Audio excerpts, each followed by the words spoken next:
Hey everyone, I'm Peter Stories, here to guide you today. If you use this video to drift off to sleep, please tap like, hit subscribe, and drop a comment telling me where you're watching from and what time it is there. Now settle in, get cozy, and let yourself relax.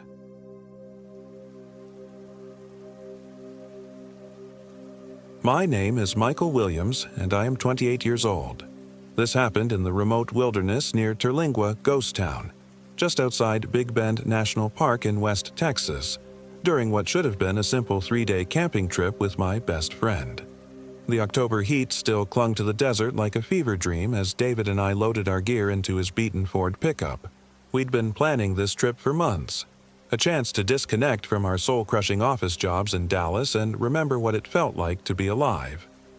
David Rodriguez had found the spot on some obscure hiking forum, an unnamed canyon system roughly 15 miles southwest of Terlingua, accessible only by a barely visible dirt road that wound through mesquite and creosote bush.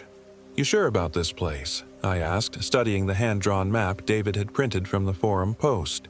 The lines were crude, showing a series of interconnected canyons that supposedly offered some of the most pristine wilderness left in Texas. David grinned, his dark eyes bright with anticipation. At 31, he was 3 years older than me, but had the enthusiasm of a teenager when it came to outdoor adventures. "Trust me, Mike, this is going to be epic. No cell towers, no tourists, no nothing. Just us in the desert." I should have listened to the gnawing sensation in my gut right then. Should have noticed how the map's creator had signed his post with only the initials JM, and mentioned he'd never returned to the area after his first visit.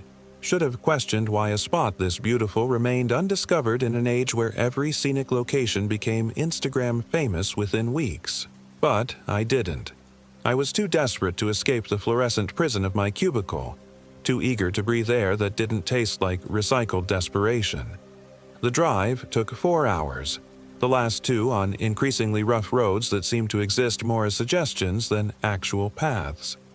David's truck groaned and complained as we bounced over rocks and through dry creek beds, red dust billowing behind us like a funeral shroud. The landscape grew more alien with each mile, towering rock formations twisted into impossible shapes, their shadows creating deep pools of darkness even in the afternoon sun. "GPS lost signal about an hour ago," I mentioned, watching my phone display a useless blue dot floating in digital void. "Good," David replied, though I noticed his knuckles were white where he gripped the steering wheel. "Means we're really getting away from it all." The dirt road finally terminated at what might generously be called a clearing, a slightly wider space between massive boulders where someone had obviously camped before. Scattered remains of old fire rings and weathered tent stakes suggested we weren't the first to discover this place, though the debris looked ancient, bleached white by years of desert sun. "This is it," David announced, consulting his printed map. "Base camp. The canyon system starts about a quarter mile that way." He pointed toward what appeared to be a solid wall of red rock, though I could make out a narrow shadow that might have been a passage. We set up our tents as the sun began its descent toward the western horizon, painting the rock formations in shades of amber and blood. The silence was profound. Not the peaceful quiet of a normal camping trip, but something deeper and more oppressive. No bird calls, no insect buzz, no whisper of wind through vegetation. Even our voices seemed muffled, as if the very air was absorbing sound. "Weird how quiet it is," I observed while struggling with my tent stakes. The ground was harder than it looked, forcing me to hammer each stake multiple times. David paused in his own setup, head tilted as if listening. "Yeah, it is. Must be the rock formations. Creates some kind of acoustic dead zone." But there was something in his voice, a forced casualness that suggested he felt it too. The wrongness. The sense that we were being watched by eyes we couldn't see, evaluated by an intelligence we couldn't comprehend. Our first night passed without incident, though I slept poorly. My dreams were filled with the sound of footsteps circling our camp, always just beyond the reach of our dying campfire. Twice, I woke convinced someone was standing just outside my tent. But when I unzipped the flap to look, there was nothing but empty desert and star-drunk sky. David seemed well rested the next morning, chattering excitedly about our planned exploration of the canyon system. According to the forum post, there's supposed to be some amazing petroglyphs about 2 miles in. Native American stuff, really old. "What tribe?" I asked, sipping coffee that tasted oddly metallic despite using bottled water. David shrugged. "Post didn't say. Probably Comanche or Apache. This area was disputed territory for centuries." We packed light for our day hike: water, snacks, first aid kit, cameras. The entrance to the canyon was indeed hidden behind a cluster of massive boulders, revealing itself only when approached from a specific angle. The passage was narrow, forcing us to turn sideways in places, red rock walls rising 50 feet above our heads. "This is incredible," David breathed, running his hands along the smooth stone. "Look at these formations. Water carved this over thousands of years." I nodded, though something about the canyon felt wrong. The rock showed signs of water erosion. True enough, but there was no evidence of any recent water flow. No dried mud, no debris caught in crevices, no plant life that would indicate seasonal flooding. It was as if the canyon had been carved by some force other than water, shaped by something that had since departed. We followed the winding passage deeper into the rock, our footsteps echoing strangely in the confined space. Sometimes the echo would return immediately, as expected. Other times it would bounce back seconds later, as if traveling much farther than the visible walls would allow. "David," I said after about an hour of hiking, "does something feel off to you?" He stopped and turned back to me, his face flushed with exertion and excitement. "What do you mean?" "I don't know. Just off, like we're not alone." David's expression shifted slightly, his smile becoming more forced. "Come on, Mike, you're just not used to this much quiet. City boy nerves." But I could see it in his eyes, the same unease that was gnawing at me. The sense that something was fundamentally wrong with this place, that we had stumbled into territory where we didn't belong. We found the petroglyphs an hour later, carved into a section of canyon wall where the passage widened into a small amphitheater. They were unlike anything I'd seen in museums or textbooks. Abstract spirals and angular figures that seemed to writhe and shift when viewed peripherally. Most disturbing were the humanoid forms, elongated and twisted, with too many limbs or faces that appeared to be screaming. "These don't look Native American," I observed, running my finger along one of the carvings. The stone was cold despite the afternoon heat and seemed to vibrate slightly under my touch. David was photographing frantically, his camera clicking in rapid succession. "Must be really old, pre-Columbian maybe, or some kind of ritual site." "Ritual for what?" He didn't answer, too absorbed in his documentation, but I noticed his hands were shaking slightly as he adjusted his camera settings. That's when we heard it. A sound like wind through dry leaves, but there was no wind and no leaves. It seemed to emanate from deeper in the canyon, a susurrant whisper that might have been voices or might have been something else entirely. "Did you hear that?" I asked. David lowered his camera, head cocked. "Hear what?" The sound came again, closer this time. Definitely voices, but speaking no language I recognized. The words, if they were words, seemed to crawl along the canyon walls, echoing and re-echoing until they became an incomprehensible murmur. "We should go," I said, backing away from the petroglyphs. "Are you kidding? This is amazing. We might be the first people to document this site." But his face was pale and I could see the pulse jumping in his neck. Whatever bravado he was displaying, he felt it too. The wrongness, the sense of ancient malevolence stirring to life around us. The voices grew louder, more distinct, though still unintelligible. They seemed to be coming from multiple directions now, bouncing off the canyon walls in impossible ways.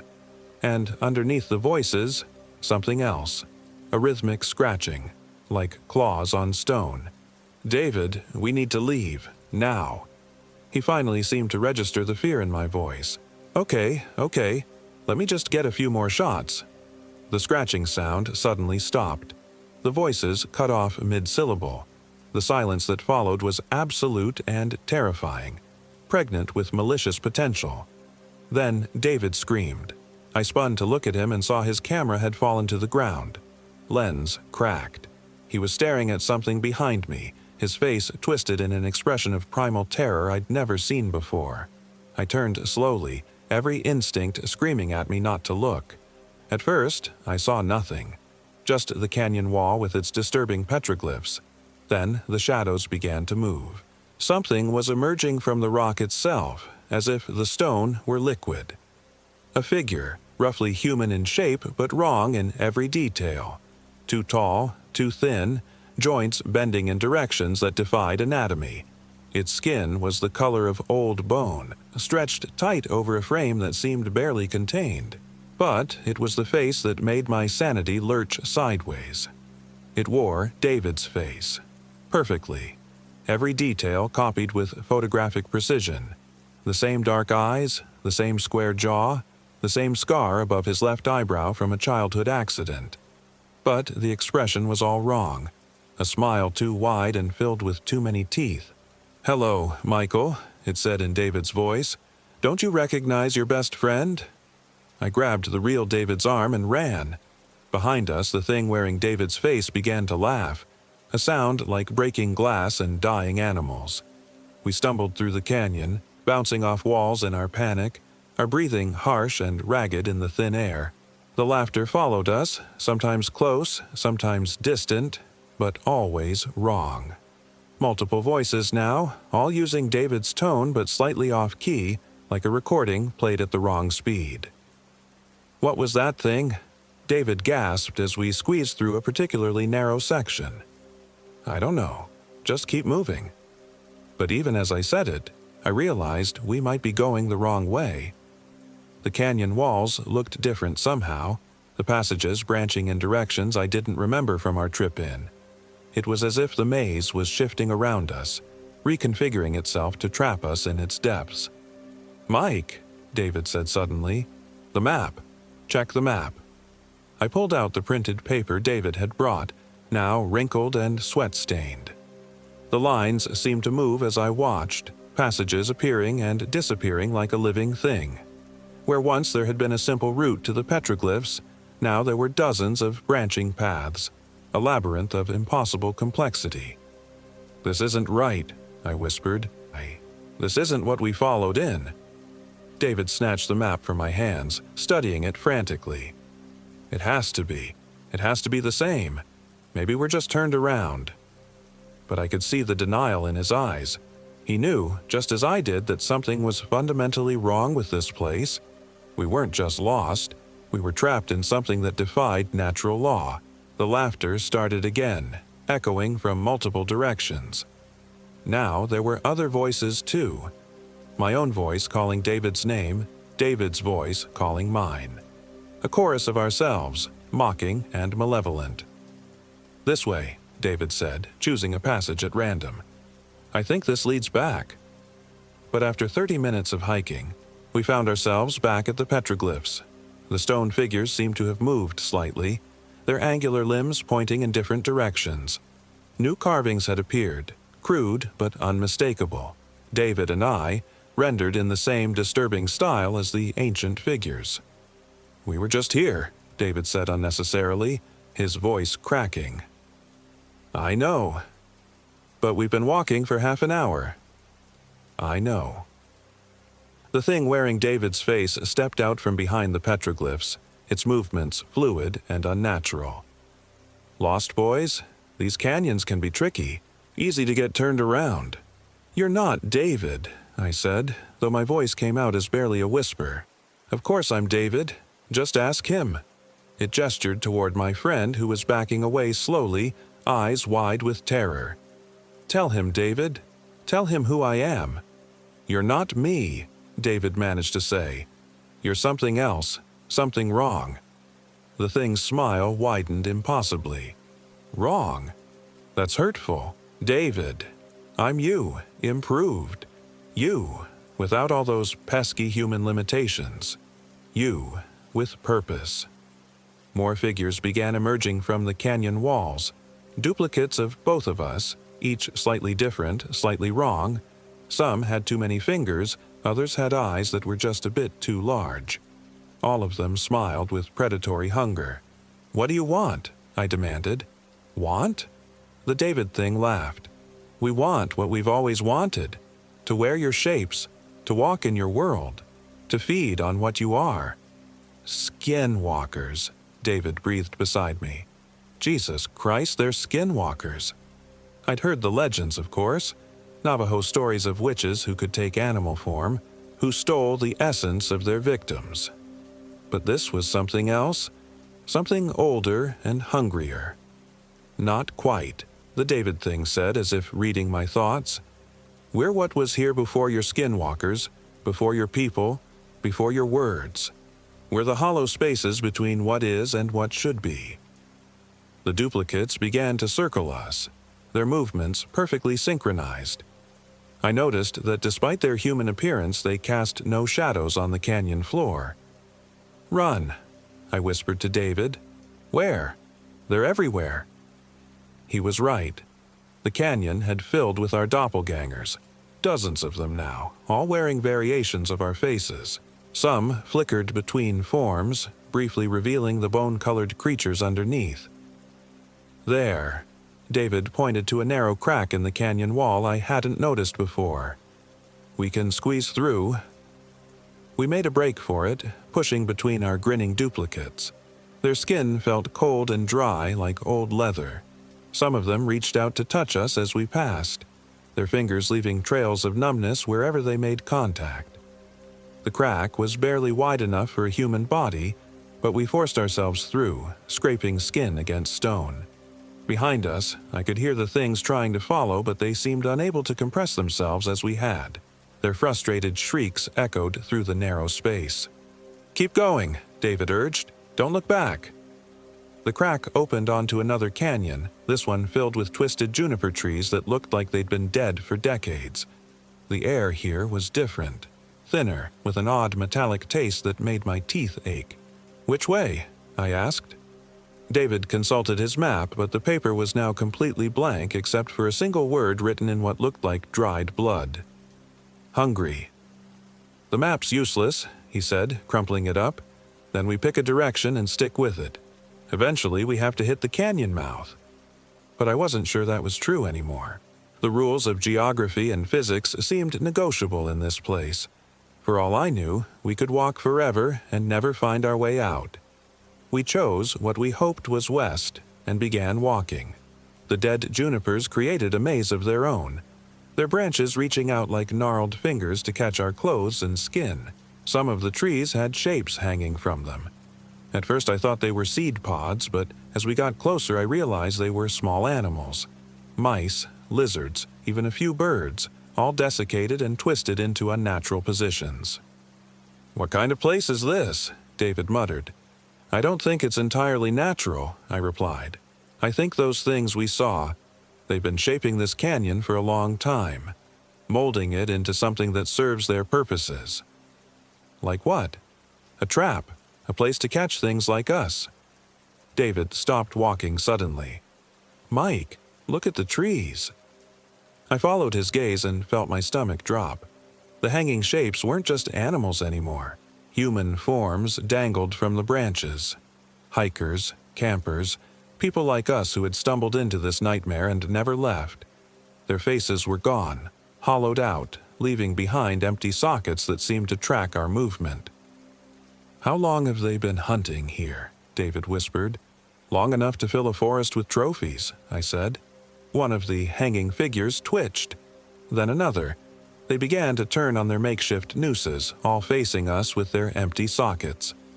A sound emerged from the hollow skulls, a low moaning that might have been wind through dried bones or might have been something else entirely. "Run," I said. We ran. Behind us, the hanging figures began to drop from their trees with wet, thumping sounds. I risked a glance back and immediately regretted it. They were crawling after us on hands and knees, moving with inhuman speed, their empty faces somehow tracking our movement. The dead forest seemed to go on forever, twisted branches reaching out to slow our escape. I felt something grab my jacket and spun around to find one of the hanging things had caught up to us. Its face was a hollow cavern, but somehow it was still able to see me. I kicked it hard in what should have been its chest, but my foot passed through nothing but air and shadow. The thing laughed with a voice like grinding bone. "David!" I called, but when I looked around, my friend was gone. "David!" I called again, louder. "Mike!" His voice came from multiple directions at once. "Mike, where are you?" I followed the sound deeper into the dead forest, pushing through branches that seemed to grab at me with deliberate malice. The hanging things were all around me now, dropping from trees and crawling along the ground, but they seemed more interested in hurting me than actually attacking. I found David in a small clearing, standing perfectly still with his back to me. "David, thank God. We need to get out of here." He didn't respond. "David?" Slowly, he turned around. His face was wrong. Not obviously wrong like the duplicates we'd encountered, but subtly off. His smile was too wide, his eyes too bright, and when he spoke, his voice had a hollow quality that made my skin crawl. "Hello, Michael. I've been waiting for you." "You're not David," I said, backing away. "Of course I'm David. Who else would I be?" But even as he spoke, his features began to shift slightly. The face was still recognizably David's, but it was like looking at him through water, distorted, fluid, wrong. "Where's the real David?" I am the real David now. The other one was unnecessary. The thing wearing my friend's face began to walk toward me, its movements too smooth, too coordinated. Behind it, more figures emerged from the dead trees, all of them David, but each slightly different. A collection of possibilities, of might-have-beens. "What did you do to him?" "Nothing he didn't want. He was so tired, Michael.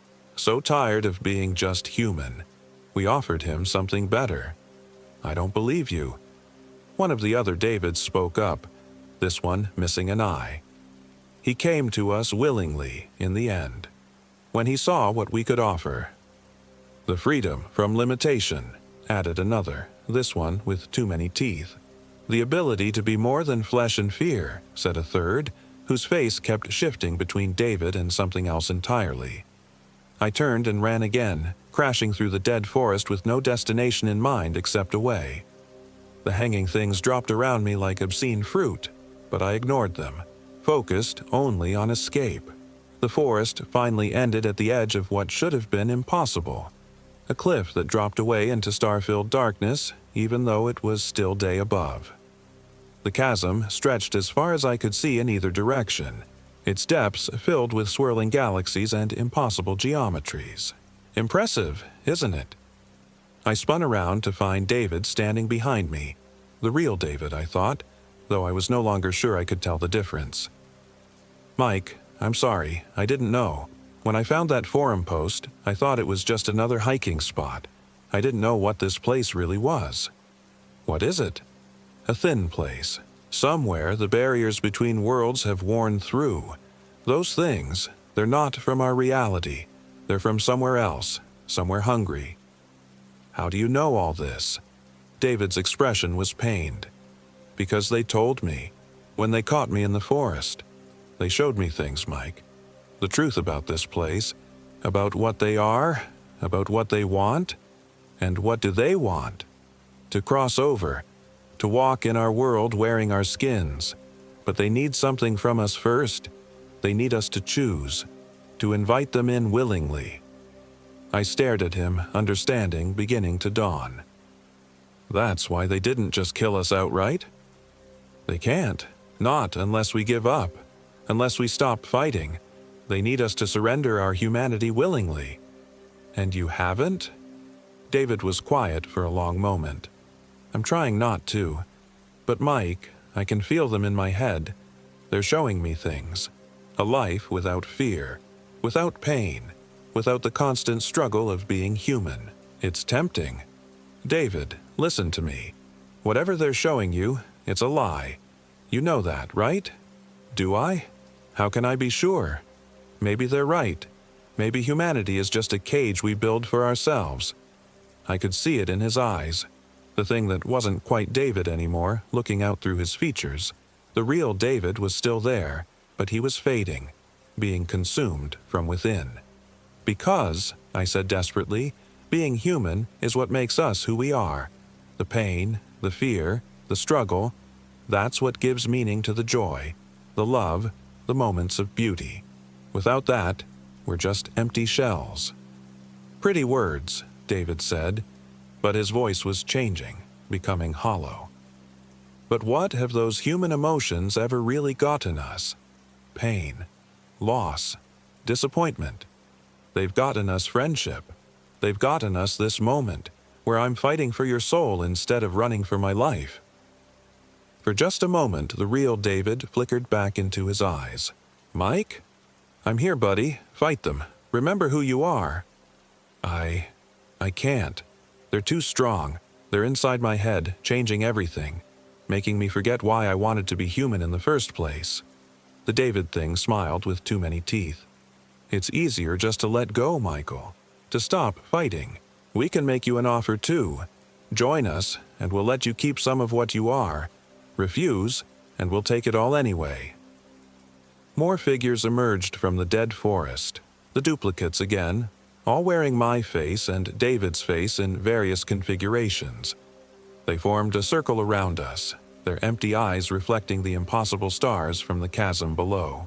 Choose quickly, the David thing said. Your friend is almost gone anyway. Soon there will be nothing left of him but memories and meat. I looked at David, the real David, fighting for control of his own body. I could see the terror in his eyes, the awareness of what was happening to him and his inability to stop it. If I refuse, then you die here, and we wear your skin anyway. But you'll be gone, completely gone, nothing left but the shape of you. And if I accept, you become like us, free of human limitations.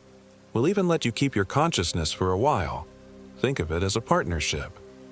I looked around at the circle of duplicates, at the dead forest behind them, at the impossible chasm that opened onto alien stars. There was no escape, no way out except through these creatures. I need time to think. Time is a human concept, Michael. We've already given you too much of it. The duplicates began to close in, their movements synchronized and predatory. I could feel their cold hunger, their desperate need to cross over into our world and consume everything human they could find. Wait, I said. I want to say goodbye to David first. The circle stopped moving. Say goodbye to what's left of him quickly. I stepped closer to David, meeting his terrified gaze. Remember the camping trip we took in Colorado 2 years ago, when we got lost in that blizzard? Mike, what are you... Remember how we kept each other warm? How we took turns staying awake to keep the fire going? How we promised we'd always have each other's backs? I remember, David whispered, and for a moment his voice was purely human.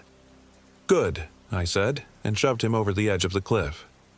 David's scream echoed off the canyon walls as he fell into the star-filled darkness below.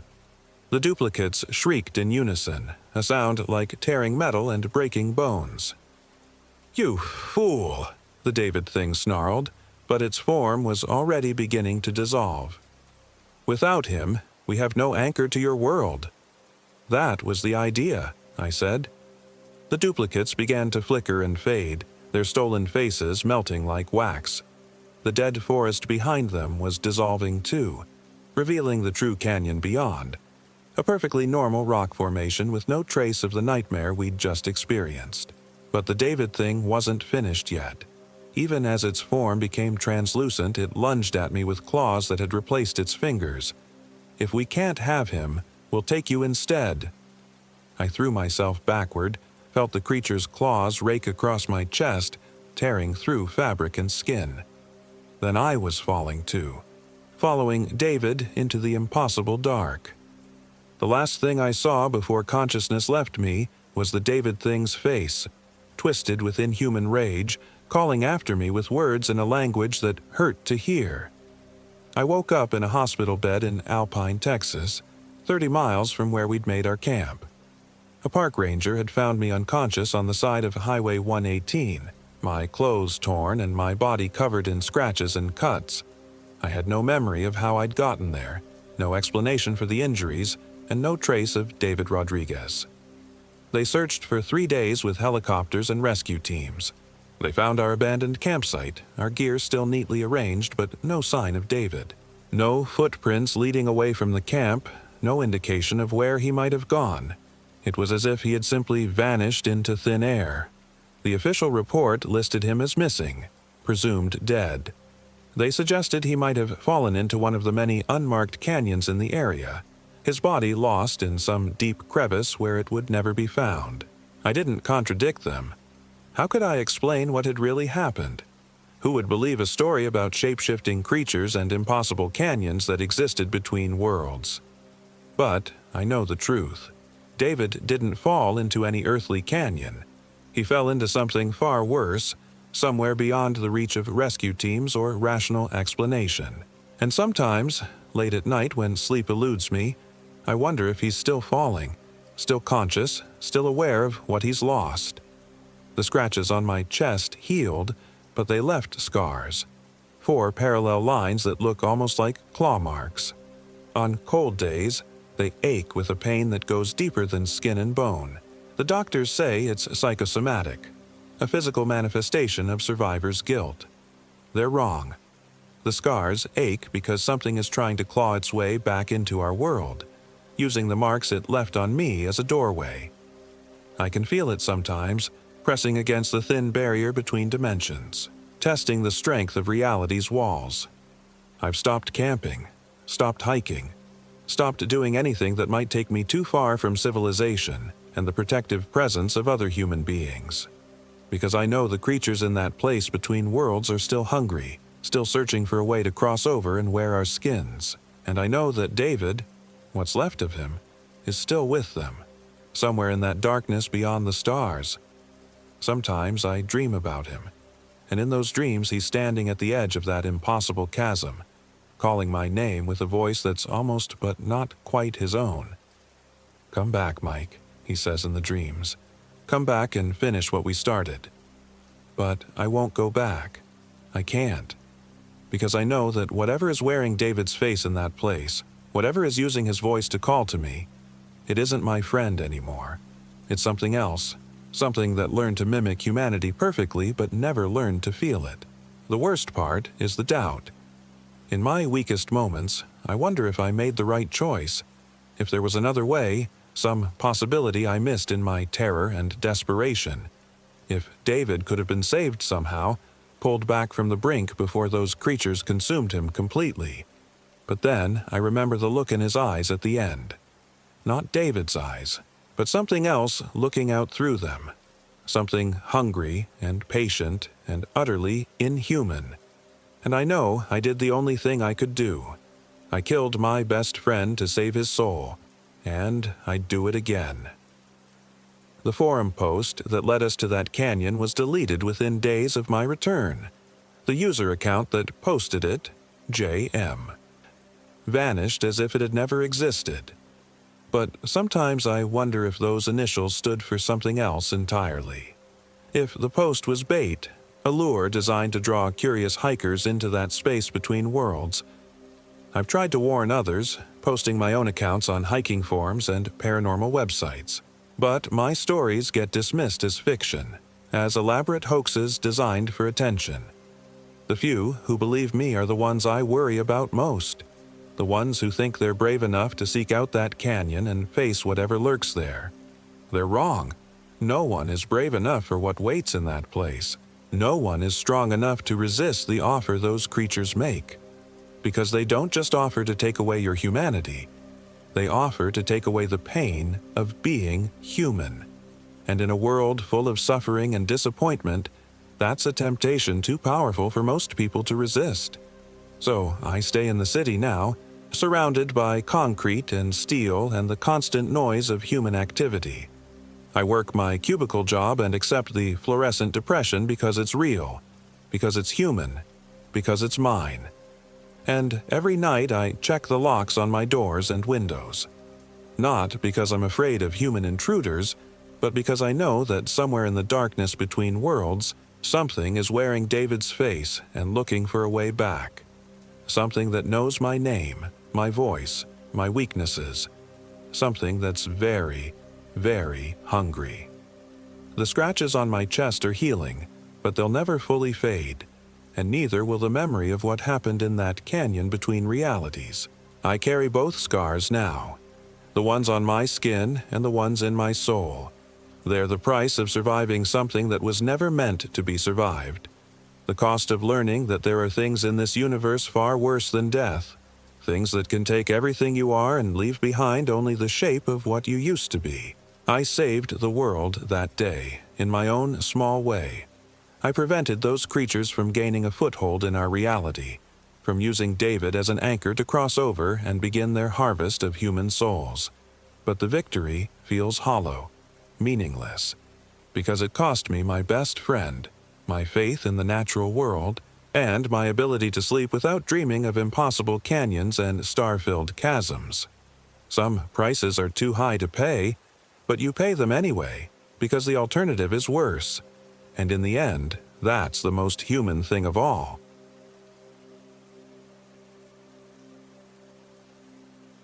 My name is Michael Williams, and I am 28 years old.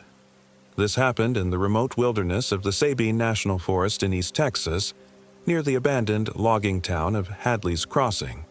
It was supposed to be a simple weekend camping trip with my 3 closest friends from college, but what we encountered in those ancient pine woods changed everything I thought I knew about the world. The 4 of us had been planning this trip for months. There was Jennifer Lopez, 26, our group's eternal optimist and amateur photographer who could find beauty in a gas station bathroom if she tried hard enough. Brandon Edwards, 29, was our self-appointed wilderness expert despite having grown up in downtown Houston. And then there was Sarah Rodriguez, 27, my girlfriend of 2 years, who had reluctantly agreed to come along despite her deep-seated fear of the dark that stemmed from a childhood trauma she rarely talked about. We'd chosen the Sabine National Forest specifically because Brandon had found references to an old logging settlement called Hadley's Crossing that had been abandoned since the 1940s. The area was supposedly pristine wilderness now, with hiking trails that led to the ruins of the old sawmill and company town. What drew us there was the promise of complete isolation. No cell towers, no other campers, just us and 160,000 acres of East Texas wilderness. The drive from Houston took us 4 hours, winding through increasingly remote back roads until we reached the Forest Service station. The ranger on duty, a weathered man in his 60s named Earl, looked us over with the kind of expression usually reserved for people about to make terrible decisions.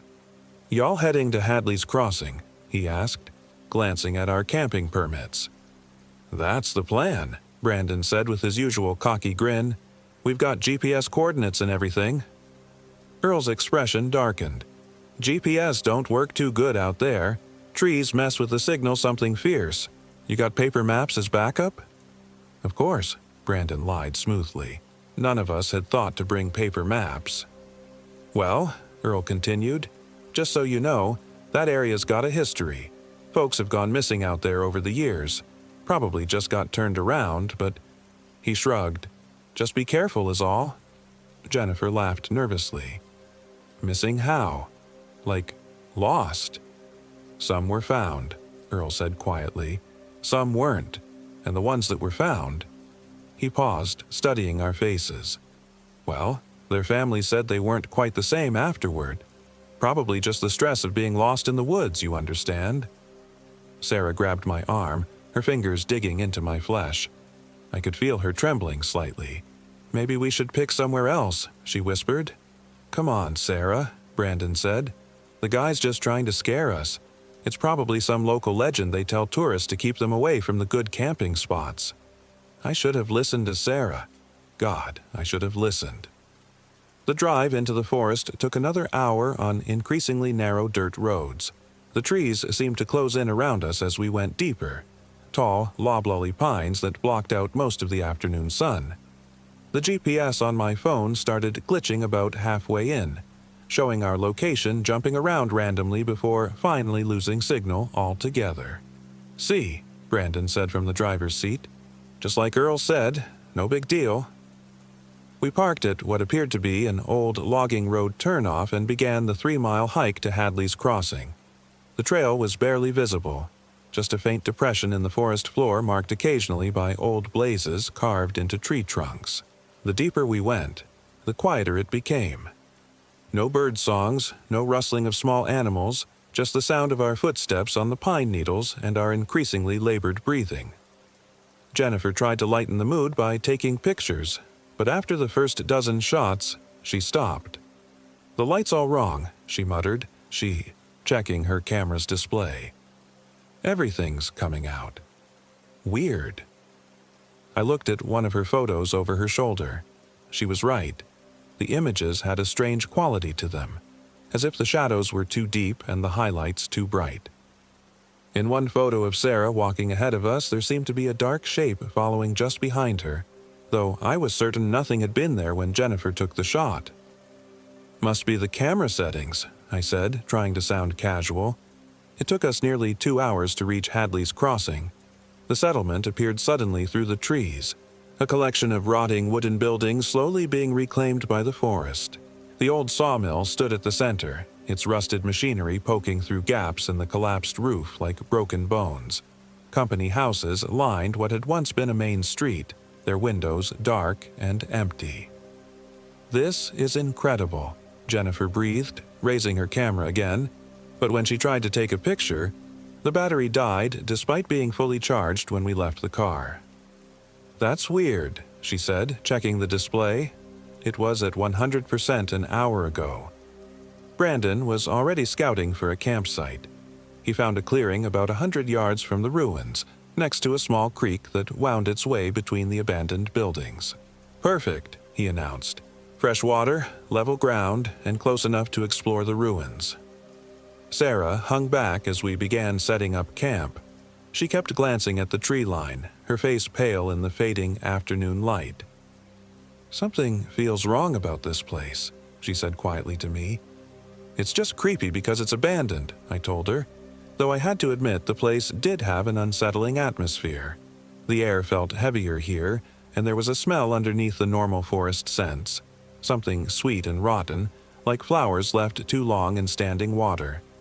We had our tents up and a fire going by the time the sun began to set. Brandon had brought steaks for our first night, and the smell of cooking meat should have been comforting. Instead, it seemed to attract attention from the darkness beyond our firelight. I kept catching glimpses of movement in my peripheral vision, but when I turned to look, there was nothing there. "Did you guys hear that?" Sarah asked suddenly. We all stopped what we were doing and listened. At first, there was nothing but the crackle of the fire. Then, faintly, we heard it, a sound like children laughing, coming from the direction of the abandoned settlement.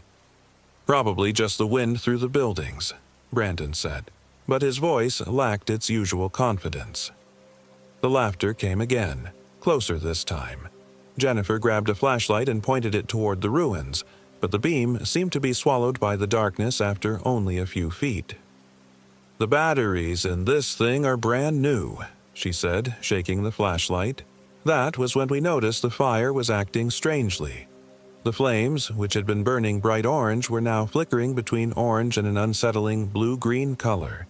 The wood was the same pine we'd been using all evening, but now it hissed and popped as if it were wet, despite being bone dry. "Okay, this is officially weird," Brandon said, poking at the fire with a stick.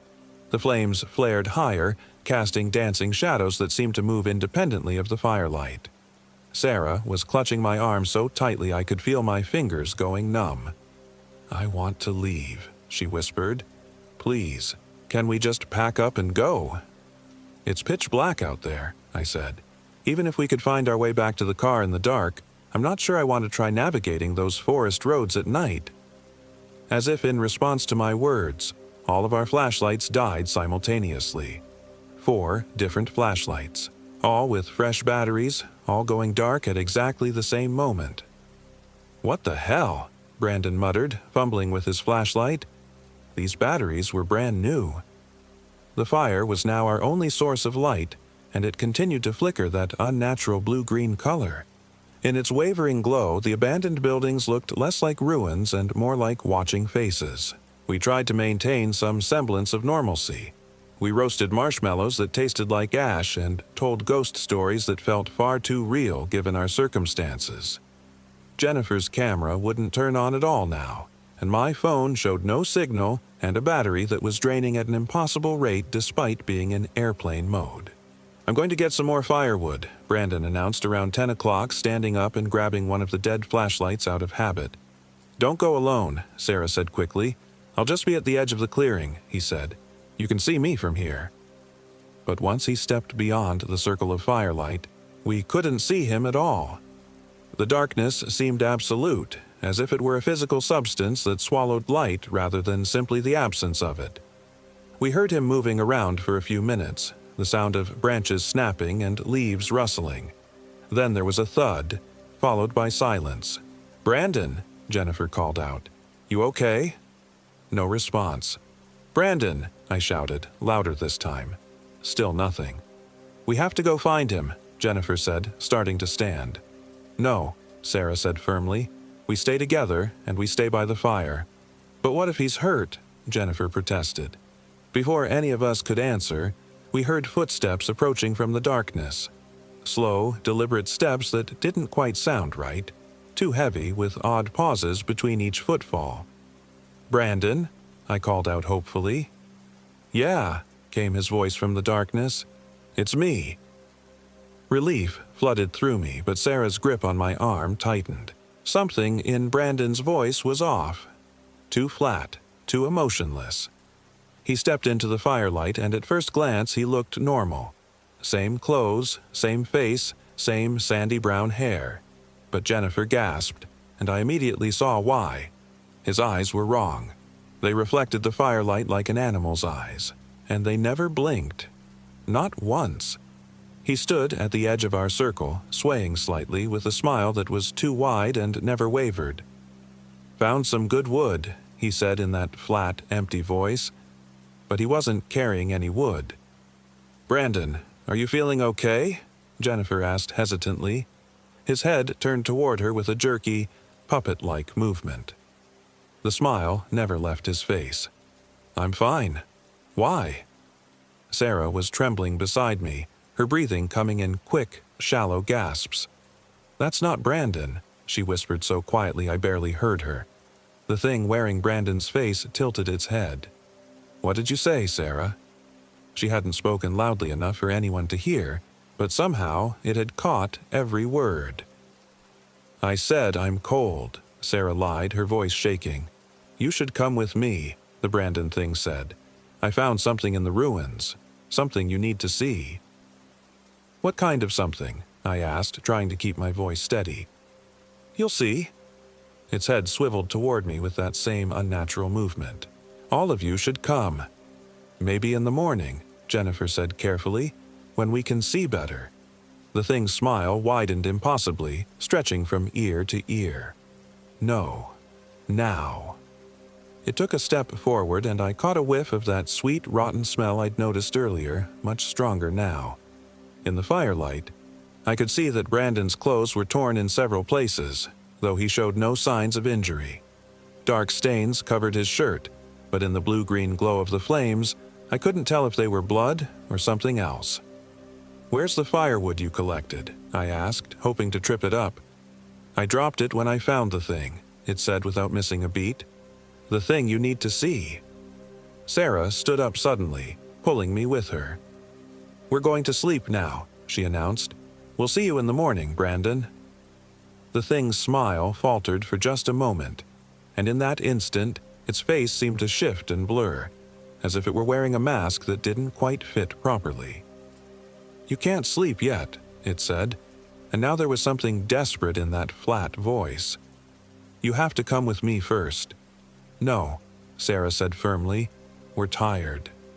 The thing that looked like Brandon stared at us for a long moment, its head tilted at an unnatural angle. Then, without another word, it turned and walked back into the darkness, moving with that same jerky, wrong gait. As soon as it was gone, Jennifer burst into tears. "What the hell was that?" she sobbed. "Where's Brandon? Where's the real Brandon?" I had no answers. We spent the next several hours huddled around the fire, feeding it every scrap of wood we could find in the immediate area. The flames continued to burn that eerie blue-green color, and strange sounds drifted to us from the ruins. Laughter, whispers, and occasionally what sounded like Brandon's voice calling our names. None of us slept. We took turns keeping watch, though there wasn't much point since we couldn't see more than a few feet beyond the fire. Jennifer tried her camera periodically throughout the night, but it remained dead. My phone's battery had drained completely despite not being used. As dawn approached, the sounds from the ruins gradually faded, and the fire returned to its normal orange color. The oppressive feeling that had settled over us began to lift slightly, though the sweet smell of decay still lingered in the air. "We need to find Brandon," Jennifer said as the first pale light began filtering through the trees. "The real Brandon." "And then we need to get the hell out of here," Sarah added. I agreed on both counts. Whatever had happened to our friend, whatever that thing was that had worn his face, we couldn't just leave without trying to find him. We approached the ruins cautiously in the growing daylight. The abandoned buildings looked less menacing in the morning light, but the smell was stronger here, almost overwhelming. It seemed to be coming from the old sawmill at the center of the settlement.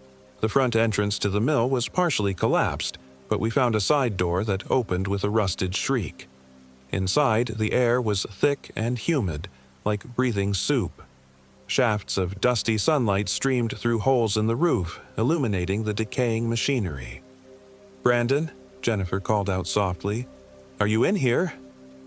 A moan came from somewhere deeper in the building. We followed the sound, picking our way carefully through the debris.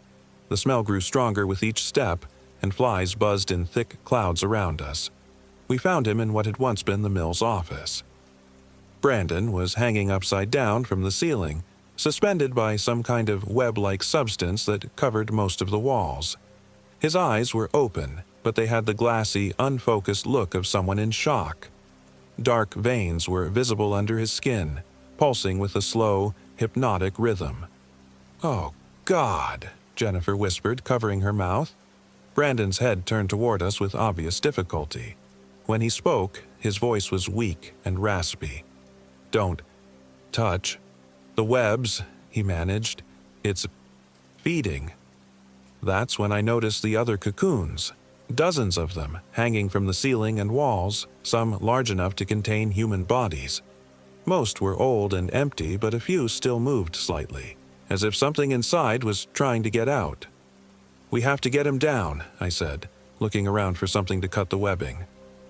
"Don't," Brandon wheezed. "Too late. For me. It's in my head. Now. Growing."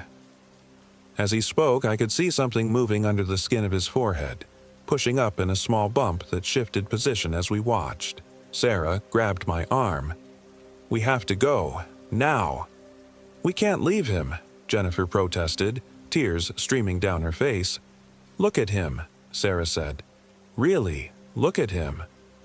Brandon's eyes had begun to reflect the dim light coming through the roof, just like the thing that had impersonated him the night before. As we watched in horror, his smile began to widen, stretching across his face in that same impossible way. "You should stay," he said, and his voice was changing, becoming the same flat, emotionless tone we'd heard from his doppelganger. "Stay and see what I've become." We ran. All thoughts of rescue abandoned. We bolted from the mill and back toward our campsite. Behind us, we could hear Brandon, or the thing he was becoming, laughing with increasing volume and mania. Our camp had been destroyed while we were gone. The tents were shredded, our gear scattered and broken. Worst of all, our supplies had rotted overnight. Food that had been fresh the day before was now covered in mold and crawling with maggots. "How is this possible?" Jennifer sobbed, holding up a can of beans that had somehow rusted through, its contents spilling out in a putrid stream. "We need to get back to the car," I said, trying to think clearly despite the panic clawing at my mind. "Right now!" But when we looked for the trail we'd followed in, it was gone. Where there had been a clear path through the trees the day before, there was now only thick undergrowth. It was as if the trail had never existed. "This way," Sarah said, pointing in what she thought was the right direction. I remember that dead tree. We fought our way through the forest for hours, but nothing looked familiar. The trees all seemed the same, and every direction we tried led us in circles. Worse, we could hear things following us. Twigs snapping, leaves rustling, and occasionally that horrible laughter echoing through the woods. It was Jennifer who noticed it first. "Guys," she said. Stopping suddenly. "Look at the shadows." I looked down and felt my blood turn to ice. While the three of us stood together in a small clearing, our shadows on the ground numbered 4. The fourth shadow was taller than any of ours and seemed to be reaching toward us with elongated arms. We looked up, but there was nothing above us except trees and sky. "Run," Sarah whispered. This time, we didn't look back. The next few hours blurred together in a nightmare of endless trees and growing terror. We were being herded, I realized. Every time we tried to go in a certain direction, we'd encounter something that forced us to turn back. A ravine that hadn't been there before, a wall of thorns too thick to pass through, or simply a feeling of such overwhelming dread that we couldn't force ourselves to continue. We were being driven towards something, and I had a horrible suspicion I knew what it was. The sun was beginning to set again when we stumbled back into the ruins of Hadley's Crossing. We hadn't meant to return here, but despite our best efforts to navigate away from it, we'd somehow ended up exactly where we'd started. "This isn't possible," Jennifer said, collapsing onto the ground in exhaustion. "We've been walking away from here all day." The sweet smell of decay was stronger than ever, and now we could see its source. The entire settlement was covered in the same web-like substance we'd seen in the mill. It coated the buildings, hung between the trees, and pulsed with that same hypnotic rhythm we'd seen in Brandon's infected veins. And moving through the webs, we could see shapes. Human-like figures that moved with that same jerky, wrong gait. Some looked like people we might have known, others were clearly wrong. Faces melted and reformed, extra limbs, eyes in places eyes shouldn't be. "Welcome back," said a familiar voice. We turned to see Brandon, or the thing he'd become, standing at the edge of the web-covered settlement. He looked more human than he had in the mill, but the changes were still visible. His skin had taken on a grayish pallor, and dark veins were visible beneath it. His eyes reflected the fading sunlight like mirrors. "I told you that you needed to see," he said in that flat, emotionless voice. "Now you understand." "Understand what?" I asked, though I was afraid of the answer. "What this place really is, what it's always been." Brandon's impossible smile widened. "A nursery." The other figures in the webs began moving toward us, and I could see now that they were all in various stages of transformation. Some still looked mostly human, while others had become something else entirely. Elongated limbs, too many joints, faces that shifted and changed as I watched. "The thing that lives here," Brandon continued, "it's been hungry for so long, feeding on the occasional lost hiker, the camping family that took a wrong turn. But it's never had a proper feast." "What does it want?" Sarah asked, though her voice was barely a whisper. "To reproduce," Brandon said simply, "to make more of itself, and for that, it needs hosts, fresh hosts." The transformed figures were getting closer, surrounding us in a loose circle. I could see now that some of them were wearing clothes from different eras. A woman in a 1940s dress, a man in clothing that looked like it might be from the 1960s, children in more modern outfits. All of them had that same gray skin, those same reflecting eyes. "How long?" Jennifer asked, and I knew she was thinking the same thing I was. "How long has this thing been here?"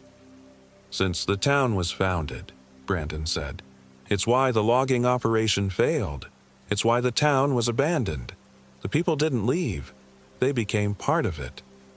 I thought about the rangers' warnings, about the people who'd gone missing over the years, the ones who were found but weren't quite the same afterward. "Some of you will be chosen to go back," Brandon explained, as if reading my thoughts. "To lure others here. The thing needs fresh genetic material, new bloodlines. It's very careful about maintaining the breeding stock." "You're insane," Jennifer said, but there was no conviction in her voice. We could all see the truth of what he was saying in the circle of transformed humans around us. "The process isn't painful," Brandon continued in that same conversational tone. "You'll sleep, and when you wake up, you'll be part of something greater, part of a collective consciousness that's been growing for over a century." One of the creatures stepped forward, a young woman who might have been pretty once, before her face had been restructured into something with too many teeth and eyes that glowed in the dying light. "Don't fight it," she said in a voice like rustling leaves. "Fighting just makes it take longer." That's when Sarah surprised everyone, including me. Instead of cowering or crying, she pulled out a small can of bear spray from her backpack, something I didn't even know she'd brought. "Get away from us," she said, her voice steady despite the terror in her eyes. The creatures paused, and for a moment I thought maybe the spray would work. Then Brandon laughed, a sound like breaking glass. "You think that will help?" he asked. "Sarah, we're not bears." But Sarah wasn't aiming at them. She was aiming at the webs. The bear spray hit the nearest web structure and it began to smoke and dissolve. The creatures let out a collective shriek of pain and rage, and I realized the webs weren't just a nest. They were part of the organism itself. "The fire!" Sarah shouted. "We need to start a fire." I understood immediately. The webs were organic, probably highly flammable. If we could burn enough of them, we might be able to escape or at least hurt the thing enough to slow it down. Jennifer had her emergency flare in her backpack. She pulled it out and lit it, the red light flaring bright in the gathering darkness. The creatures shrieked again and backed away. Apparently, they didn't like bright light any more than they liked chemical burns. "The mill!" I shouted over the noise. "If we can burn the mill, we might be able to take out the whole nest." We ran toward the sawmill using the flare to burn through any webs that blocked our path. The creatures followed, but they seemed sluggish and confused, as if damaging their nest had hurt them somehow. Inside the mill, the webbing was thickest. The air was so saturated with the sweet smell of decay that I could taste it on my tongue. Jennifer touched her flare to the nearest web, and it went up like gasoline-soaked cotton. The fire spread faster than I'd expected, racing along the web structures and up the walls. The creatures outside were shrieking constantly now, a sound like 100 voices screaming in harmony. Some of them tried to enter the mill to stop us, but the fire drove them back. "We need to get out of here," I yelled over the roar of the flames. But as we turned to leave, Brandon appeared in the doorway. His transformation had accelerated. His limbs were now noticeably longer, his joints bending in directions they shouldn't. His face was still recognizable, but only barely. "You don't understand," he said, and now there was something like panic in that flat voice. "If you kill it, you kill all of us. Everyone who's been taken over the years, we're all connected to it. We're all part of it now." I hesitated. Was he telling the truth? Were we about to commit murder on a massive scale? Sarah didn't hesitate. She emptied the rest of the bear spray into Brandon's face. He screamed and clawed at his eyes, stumbling backward. "It hurts," he wailed, and for a moment he sounded like the old Brandon. "God, it hurts so much. Kill me. Please, just kill me." But then his voice changed again, becoming something inhuman. "You'll never leave. Even if you burn it all, you'll never find your way out. This forest belongs to it now." The fire was spreading to the roof of the mill. We had to get out before the whole structure collapsed. Jennifer led the way, using the flare to clear a path through the burning webs. Behind us, Brandon was still screaming, but the sound was changing, becoming less human with each passing second. We burst out of the mill just as the roof began to cave in. The fire was spreading to the surrounding buildings now, and the entire settlement was illuminated by the orange glow. The creatures were fleeing deeper into the forest, their shrieks fading as they went. "Did we kill it?" Jennifer asked, watching the flames consume the web structures. I didn't know. The sweet smell was still there, though fainter now, and I could still feel something watching us from the darkness beyond the fire. "We need to find the trail back to the car," I said. "Now, while it's distracted." It took us 3 hours of searching in the firelight, but we finally found what looked like the path we'd taken in. The trees still looked wrong, and I couldn't shake the feeling that we were being guided rather than finding our own way, but we didn't have a choice. The hike back to our car was a nightmare of shifting shadows and sounds that might have been pursuing footsteps. Our phones were still dead, our flashlights still wouldn't work, and the trail seemed to change when we weren't looking directly at it. But eventually, incredibly, we saw the glint of metal through the trees. Our car was still there, exactly where we'd left it. Jennifer broke down crying when she saw it. "I can't believe we made it," she sobbed. I felt like crying too, but something held me back. A nagging feeling that this was too easy, that we were being allowed to leave. The car started on the first try, which surprised me. I'd half expected the engine to be dead like everything else electronic. We drove out of the forest in silence, each of us lost in our own thoughts. It wasn't until we reached the main highway that anyone spoke. "We can't tell anyone about this," Sarah said quietly. "They'll think we're insane." "What do we say about Brandon?" Jennifer asked. "That he fell," I said. "Got separated from the group and fell into a ravine or something. We looked for him, but couldn't find him." It was a thin story, but it was better than the truth. Who would believe the truth? We drove back to Houston, and over the next few weeks we gave our statements to the police. Search teams were sent to look for Brandon, but they found nothing. The official conclusion was that he'd gotten lost and died of exposure, his body probably consumed by scavengers. Jennifer moved to California a month later. She said she needed a fresh start, somewhere far from the forest. Sarah and I stayed together, but our relationship was never the same. She had nightmares every night for months, and even now, 3 years later, she can't be in complete darkness without having a panic attack. As for me, I've tried to forget what happened in the Sabine National Forest. I tell myself it was all just stress and fear and darkness playing tricks on our minds. But I know better. Because sometimes, late at night, I get phone calls from Brandon's number. When I answer, there's nothing but breathing on the other end.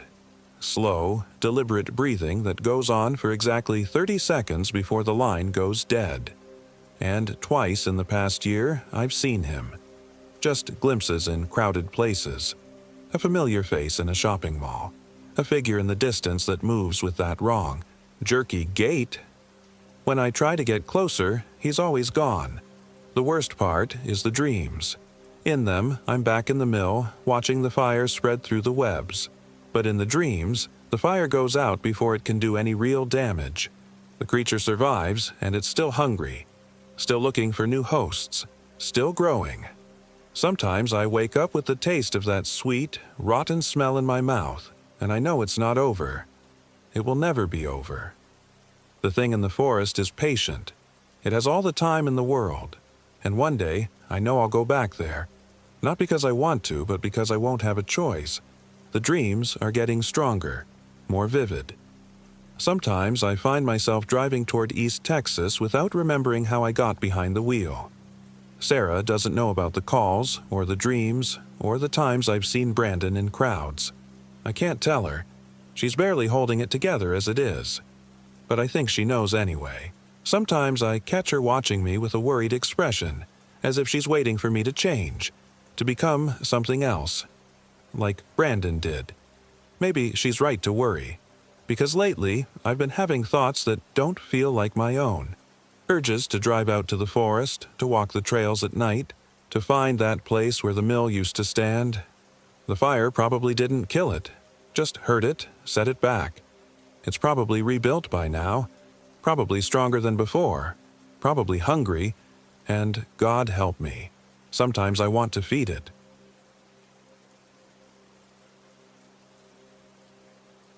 My name is Michael Williams, and I am 27 years old. This happened in the remote backwoods near Sabine National Forest in East Texas, about 40 miles from the nearest town of Hemphill. The four of us had been planning this camping trip for months.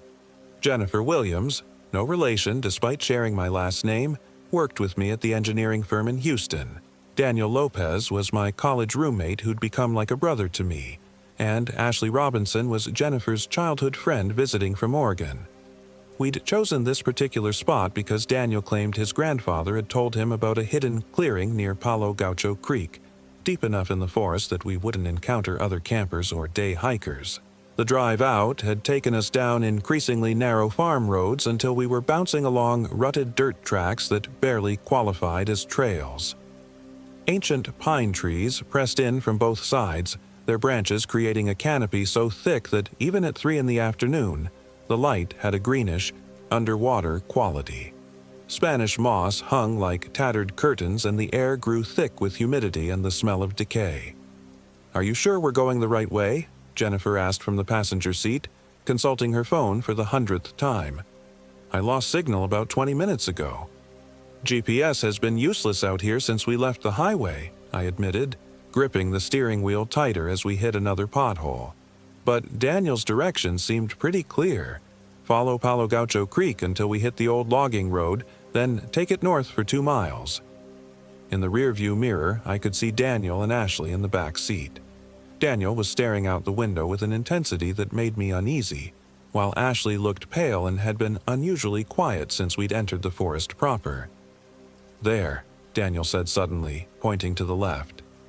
"That's the logging road." I almost missed it, 2 parallel ruts disappearing into what looked like a wall of vegetation. As we turned onto it, branches scraped against both sides of my Jeep with sounds like fingernails on chalkboard. The road climbed steadily, winding through stands of pine and oak so old their trunks could have hidden small buildings. After what felt like an eternity but was probably only 10 minutes, the trees suddenly opened up into a circular clearing about 50 yards across. Palo Gaucho Creek ran along the eastern edge, its water dark and slow-moving. The grass in the clearing was short, as if it had been mowed recently, though that seemed impossible this far from civilization.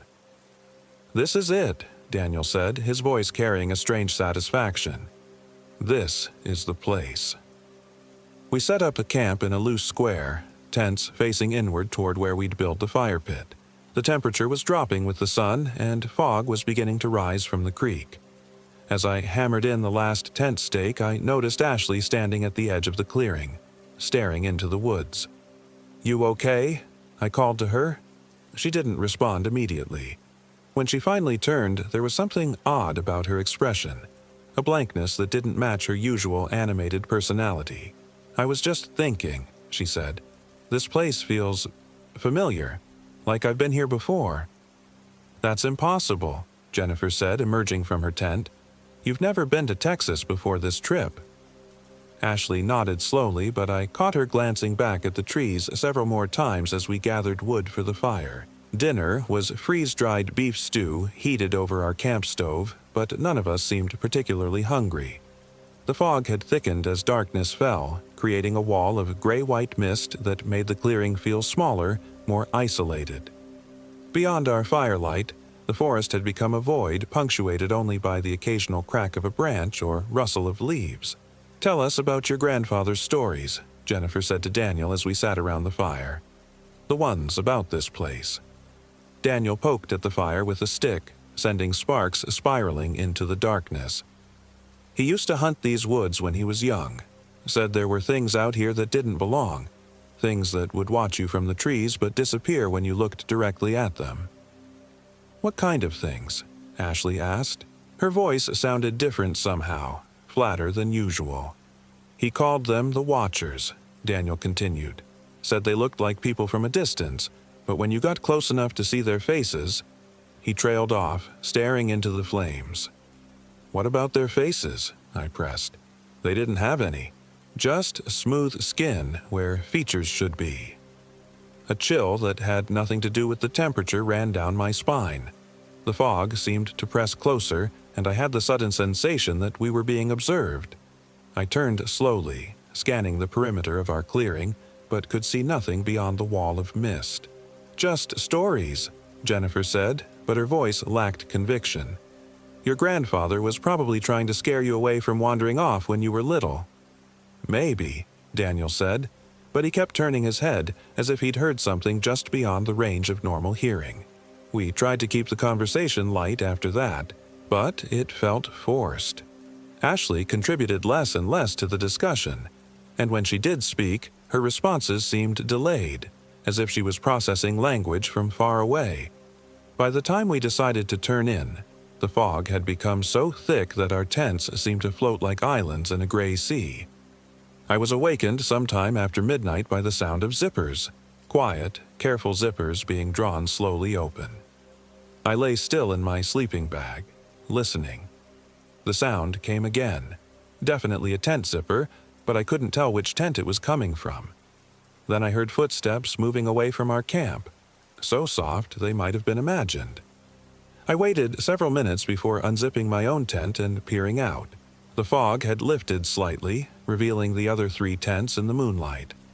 All appeared closed and undisturbed. I was about to retreat back into my tent when I noticed something that made my blood freeze. Ashley's tent was glowing faintly from within, as if she had a lantern on inside. But the glow wasn't the warm yellow of LED light. It was cold and blue-white, like moonlight on snow. I watched for several minutes, but the glow remained constant. No movement, no shadows against the tent walls. Finally, exhaustion won out over curiosity, and I fell back asleep. The next morning, Ashley was gone.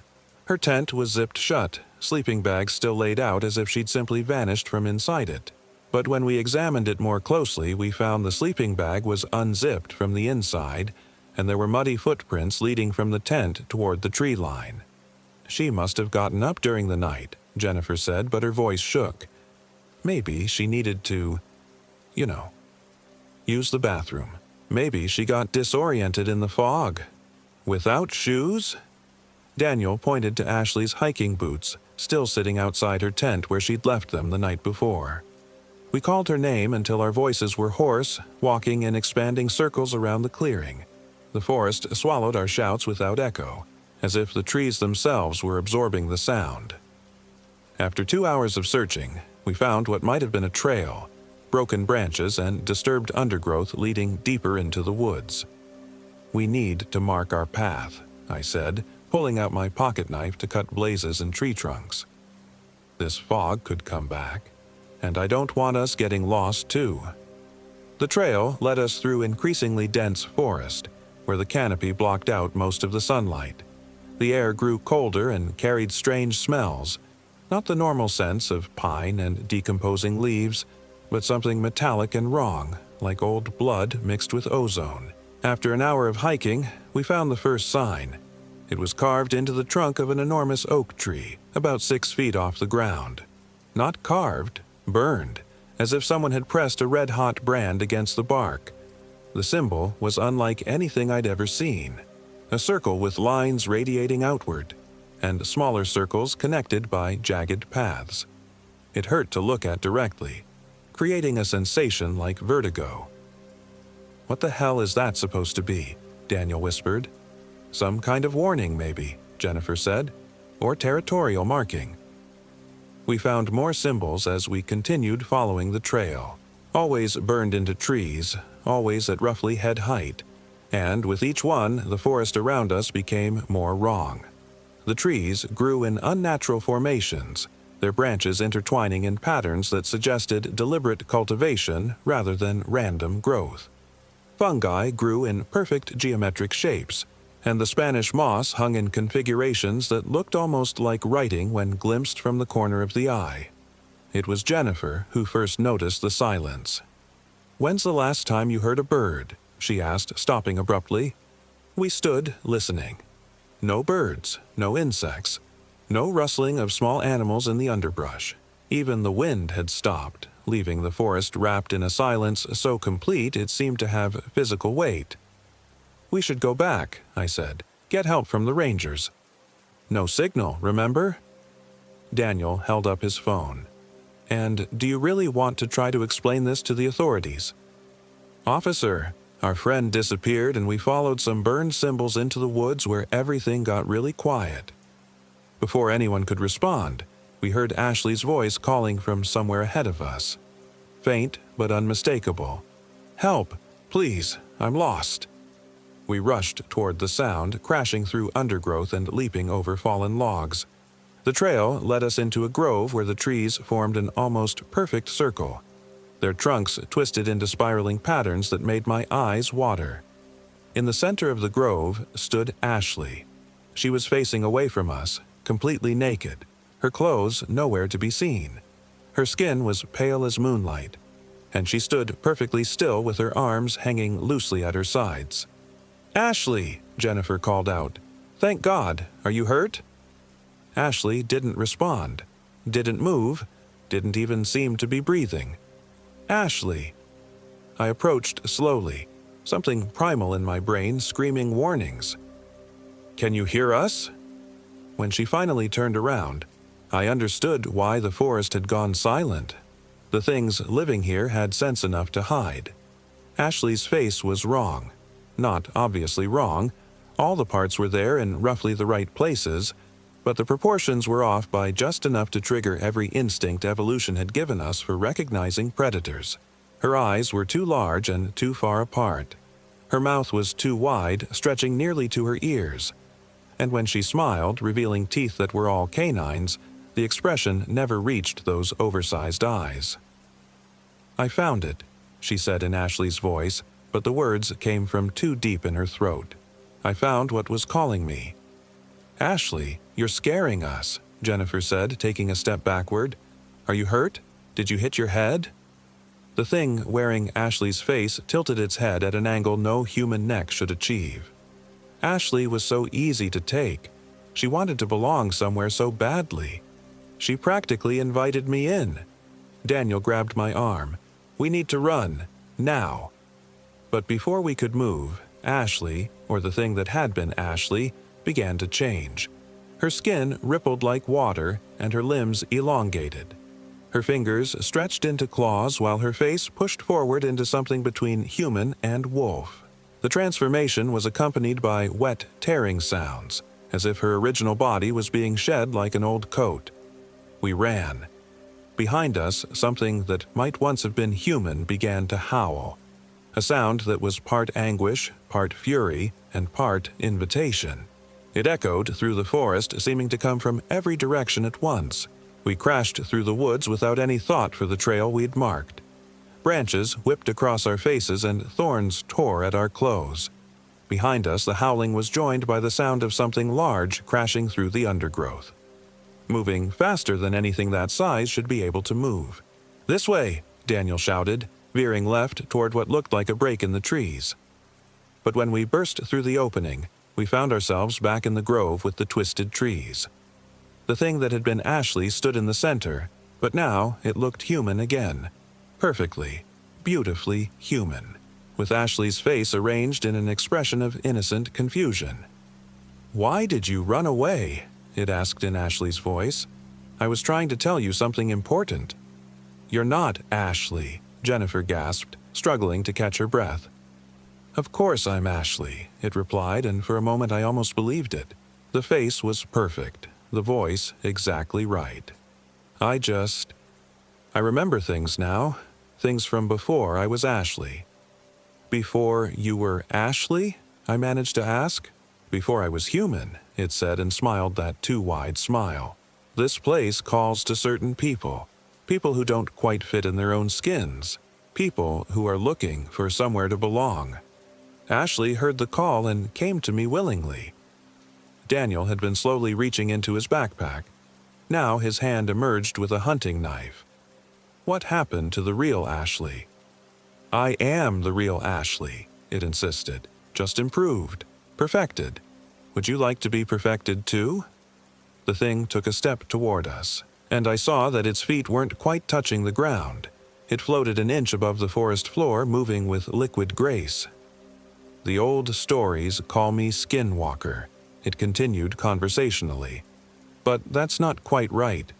I don't take skins, I take souls. I become who they wanted to be, who they dreamed of being in their secret hearts. You're insane, Jennifer whispered. Am I? The creature tilted its head. Ashley was lonely, desperate to belong somewhere. Now she belongs to me, and I belong to her. We're complete. Daniel lunged forward with the knife, but the creature moved faster than thought, flowing around the blade like smoke. Its hand, still looking perfectly human, gripped Daniel's wrist and twisted. The sound of breaking bone was sharp in the silence. Daniel screamed and dropped the knife. The creature held him easily with one hand while something dark and fluid began to pour from its eyes and mouth. Daniel will be next, it said. He carries so much guilt about leading you here. He'll welcome the chance to become something that doesn't remember his mistakes. What guilt? Jennifer demanded. What are you talking about? The creature's grip on Daniel tightened and more bones cracked. Tell them, Daniel. Tell them why you really brought them here. Daniel's face had gone gray with pain, but something else was written there too. Shame, guilt, and a fear that went deeper than physical terror. I'm sorry, he whispered. I'm so sorry. I didn't know it would be like this. Tell them, the creature repeated, its voice becoming less human with each word.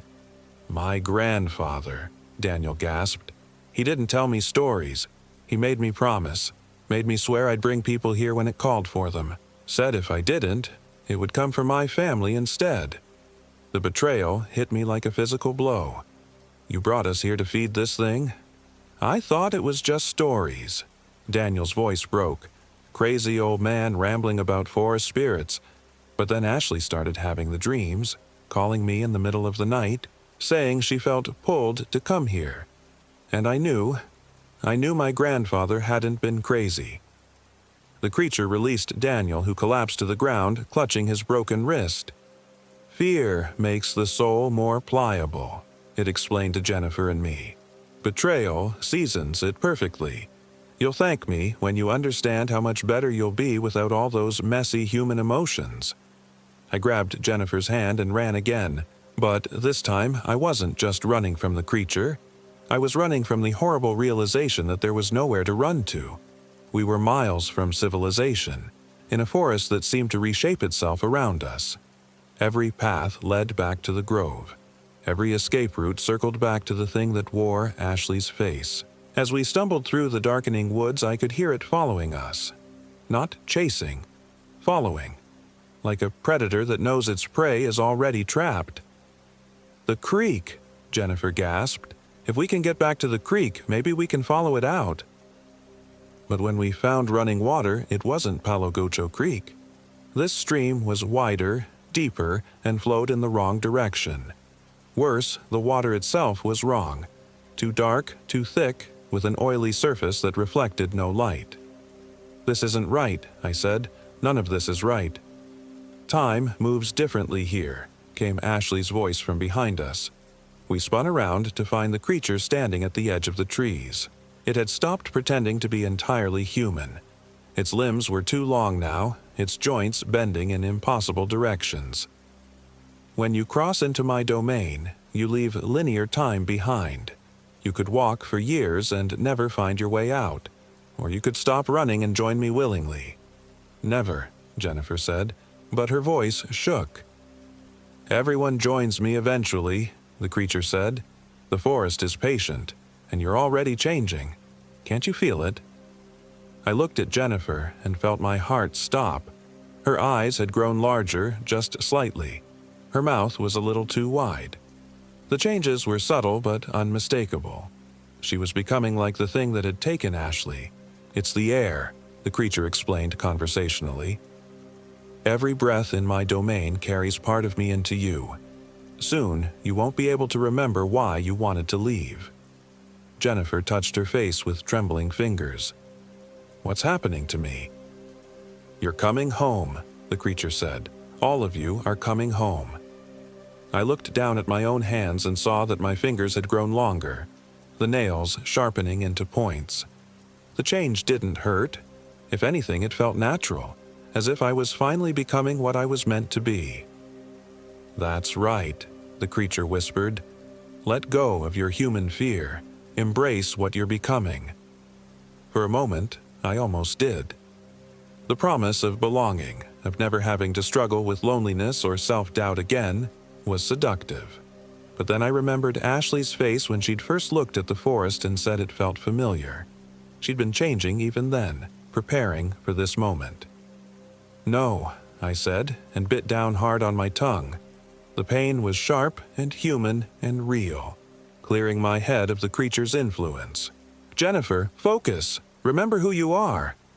Jennifer blinked, and for a moment her features shifted back toward normal.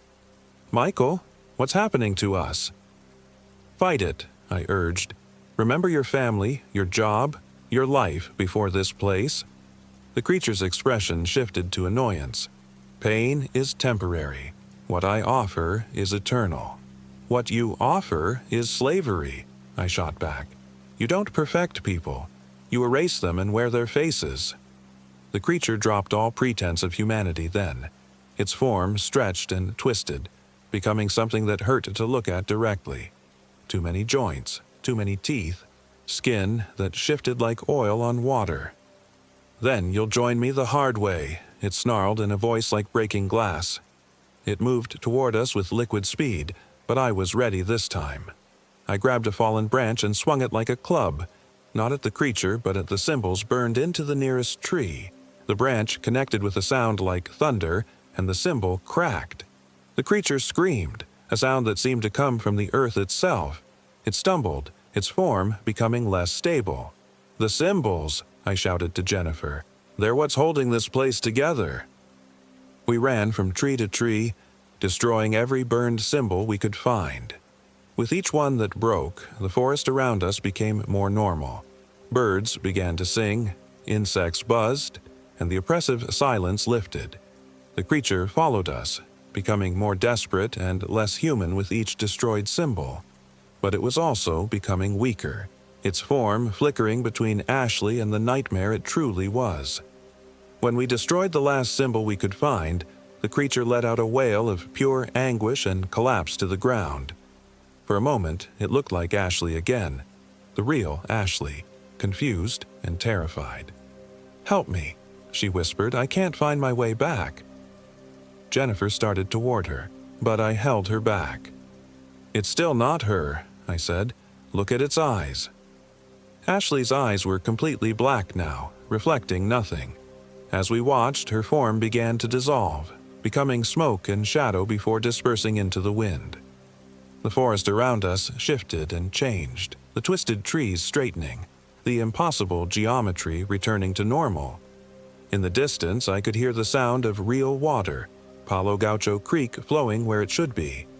We found Daniel in the original grove, unconscious but breathing. His wrist was badly broken, but he was alive and recognizably human. We managed to get him awake and moving, supporting him between us as we followed the creek back toward our campsite. The fog had lifted completely, and for the first time since entering the forest, I could see clear sky through the canopy. Our camp was exactly where we'd left it, but Ashley's tent was gone. Not collapsed or moved, but gone as if it had never existed. We packed quickly and got Daniel to a hospital in Hemphill. I told the doctors he'd fallen while hiking and broken his wrist. They didn't question the story, and Daniel was too shaken to contradict me. We never talked about what really happened in those woods. There was no point. Who would believe us? But I know what I saw, what I felt, what I almost became. And sometimes, late at night, I catch myself looking in the mirror and checking that my eyes are still the right size, that my mouth hasn't grown too wide. Daniel moved to California 6 months later. He sent me a letter once, just 2 words. "I'm sorry." I never wrote back. Some apologies are too late, and some betrayals cut too deep for forgiveness. Jennifer quit her job and became a park ranger. She says she wants to help people stay safe in the wilderness, but I think she's really watching for signs that other places like that grove might exist. Sometimes she calls me in the middle of the night just to hear my voice and confirm that I'm still human. I still have nightmares about Ashley. Not about the creature that took her form, but about the real Ashley. The lonely woman who heard something calling from the deep woods and walked toward it willingly because she wanted so desperately to belong somewhere. In my dreams, she's still out there, trying to find her way home, not understanding that there's no home left to return to. The official story is that Ashley Robinson went missing during a camping trip in East Texas and was never found. The search teams combed hundreds of acres but found no trace of her. The case remains open, though I know it will never be solved by conventional means. But I know the truth. Ashley isn't missing. She's become something else entirely. Something that feeds on loneliness and desperation. Something that calls to people who don't quite fit in their own skins. And somewhere in the deep woods of East Texas, in places that don't appear on any map, she's still waiting for the next group of friends to answer her call. I've never been camping since. I tell people I've become too busy with work, or that I prefer hotels now. But the real reason is simpler. I know that if I heard that call again, that whisper promising perfect belonging, perfect understanding, I might not be strong enough to resist it a second time. Some hungers never go away. They just learn to hide better.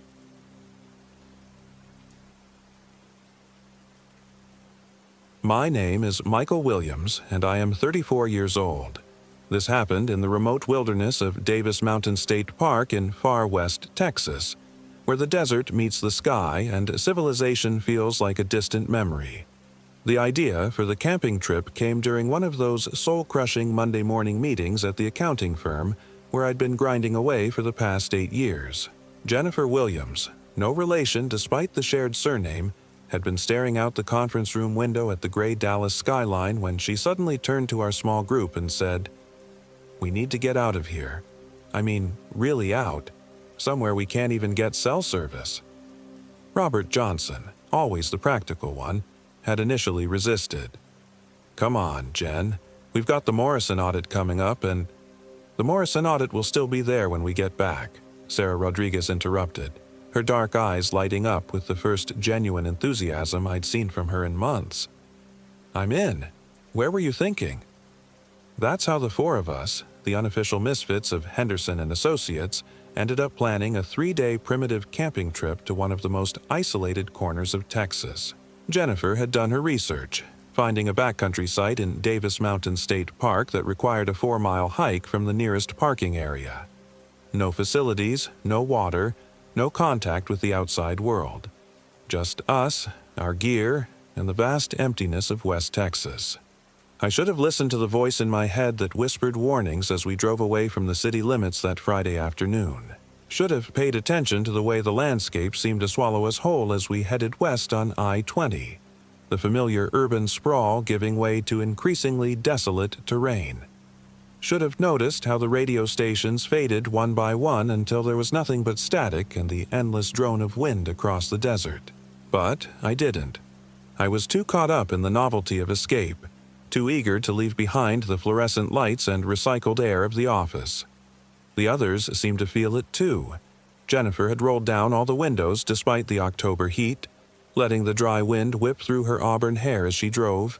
Sarah was actually smiling, something I hadn't seen her do since her divorce 6 months earlier. Even Robert had loosened up, cracking jokes and sharing stories from his college hiking days. The drive to Davis Mountains took nearly 6 hours, and by the time we reached Fort Davis, the last real town before the park, the sun was already beginning its descent toward the horizon. We stopped at a local outfitter to grab some last-minute supplies and fill our water containers. The shop owner, a weathered man in his 60s with skin like leather, looked us over with barely concealed skepticism. "Y'all planning to camp in the backcountry?" he asked, his accent thick as molasses. "That's the plan," Jennifer replied cheerfully. 4-mile hike to the primitive sites. The man's expression darkened. Been some strange things happening up in those mountains lately. Animals acting weird. Couple of hunters came through here last week talking about sounds they heard, sounds that weren't natural. I felt a chill run down my spine, but Robert just laughed. What kind of sounds? Voices, the old man said simply. Human voices coming from places where no humans should be. Voices that sounded like people they knew, but weren't quite right. He fixed us with a hard stare. You might want to consider the developed campground instead. Got nice sites with picnic tables, fire rings, bathrooms too. Thanks for the concern, Jennifer said, her tone polite but dismissive, but we're looking for a real wilderness experience. The man shrugged and rang up our purchases without another word. As we headed back to the car, I noticed him watching us through the window, his expression troubled. The access road to the trailhead was little more than a dirt track that wound through increasingly rugged terrain.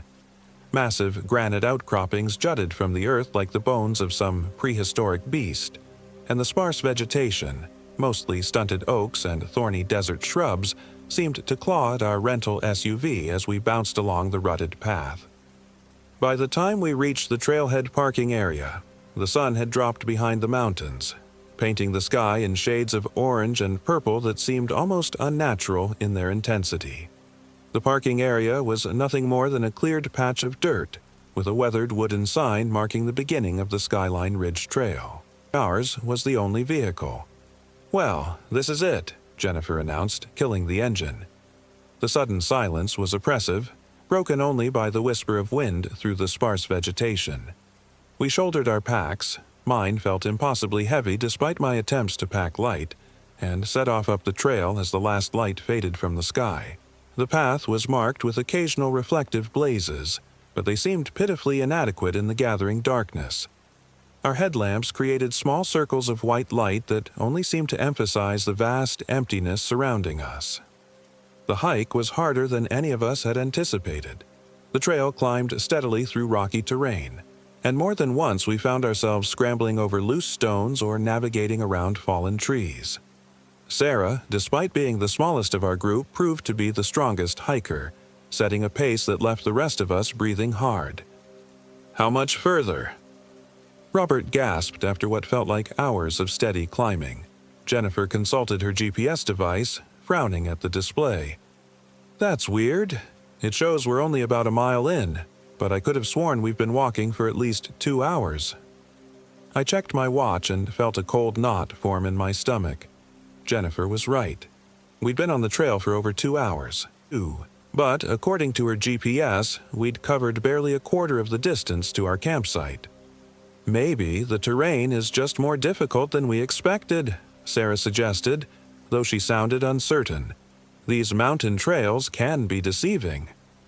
We pressed on, but something felt wrong. The trail seemed to twist and turn in ways that didn't match the topographic map Jennifer had studied so carefully. Landmarks that should have been obvious, a distinctive rock formation, a creek crossing, never appeared. And the blazes marking the trail seemed to be getting harder to find, sometimes separated by stretches of path so long that we began to doubt we were still on the right route. It was nearly midnight when we finally found the designated camping area, a small clearing surrounded by towering pines that blocked out most of the star-filled sky.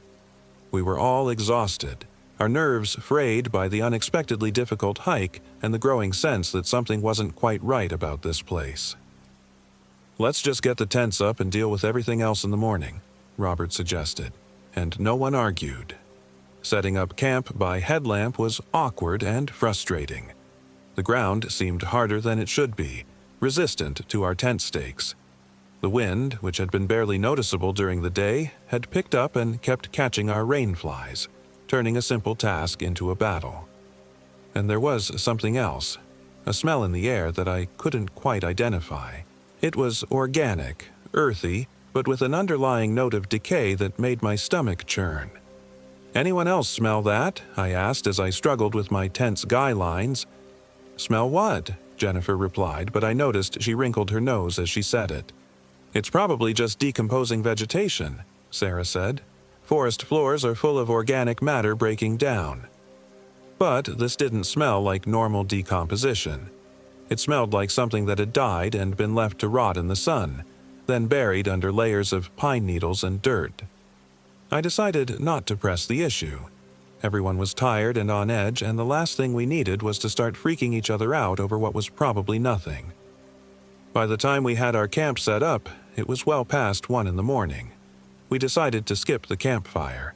None of us had the energy to gather wood, and the wind would have made it difficult anyway, and just crawled into our sleeping bags. Despite my exhaustion, sleep was elusive. The wind in the pines created a constant whisper that sounded almost like voices, and every small sound, a pine cone falling, a branch creaking, seemed amplified in the darkness. I must have finally dozed off because I was awakened by what sounded like someone calling my name. The voice was muffled, distant, but unmistakably human. I lay in my sleeping bag, heart pounding, straining to hear. There it was again, definitely my name, coming from somewhere outside the camp. I unzipped my tent and peered out into the darkness. The wind had died down, leaving an eerie stillness that felt unnatural after the constant movement of the night before. The smell was stronger now, so thick I could almost taste it. "Hello," I called softly, not wanting to wake the others if it was just one of them moving around camp. No response. But as I lay back down, I could have sworn I heard footsteps circling our campsite. Slow, deliberate steps that didn't quite match the rhythm of a normal human gait. The next morning dawned clear and crisp, with the kind of brilliant blue sky that made the previous night's uneasiness seem foolish and overblown. I emerged from my tent to find Jennifer already up, boiling water for coffee on her camp stove. "Sleep well?" she asked, though her smile seemed forced. "Not really. Did you hear anything weird last night? Like voices?" Her expression darkened. "You heard them too?" Before I could respond, Robert emerged from his tent, looking haggard and pale. "Please tell me one of you was walking around the camp last night." "What do you mean?" Jennifer asked. "I kept hearing footsteps. Someone pacing around the perimeter of our camp for hours. I thought maybe someone couldn't sleep and was just, I don't know, thinking or something." We looked at each other with growing unease. Sarah's tent was still zipped shut, and we could hear her moving around inside, but something about the sounds wasn't quite right. They were too rhythmic, too repetitive, like she was performing the same motion over and over again. "Sarah," Jennifer called. "You okay in there?" The movement stopped abruptly. For a long moment, there was complete silence. Then Sarah's voice came from inside the tent, muffled but clear. "I'm fine, just getting dressed." But there was something wrong with her voice. It was flat, emotionless, lacking the warm inflection that was so characteristic of Sarah. Jennifer and I exchanged glances, but Robert seemed oblivious to anything unusual. When Sarah finally emerged from her tent 20 minutes later, I felt my blood turn to ice. She looked like Sarah. Same dark hair, same brown eyes, same compact build, but something fundamental was different. Her movements were too precise, too controlled.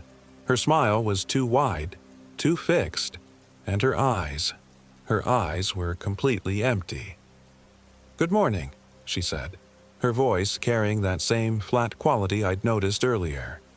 "Beautiful day for hiking, isn't it?" The three of us stared at her, speechless. This was Sarah, but it wasn't Sarah. Everything about her was just slightly off, like a photograph that's been altered so subtly you can't pinpoint exactly what's wrong, but know something is. "Sarah," Jennifer said carefully, "are you feeling all right? You seem different." The thing wearing Sarah's face tilted its head to one side, a gesture that would have been normal if it hadn't been held for just a fraction of a second too long. "Different? How?" "I feel wonderful.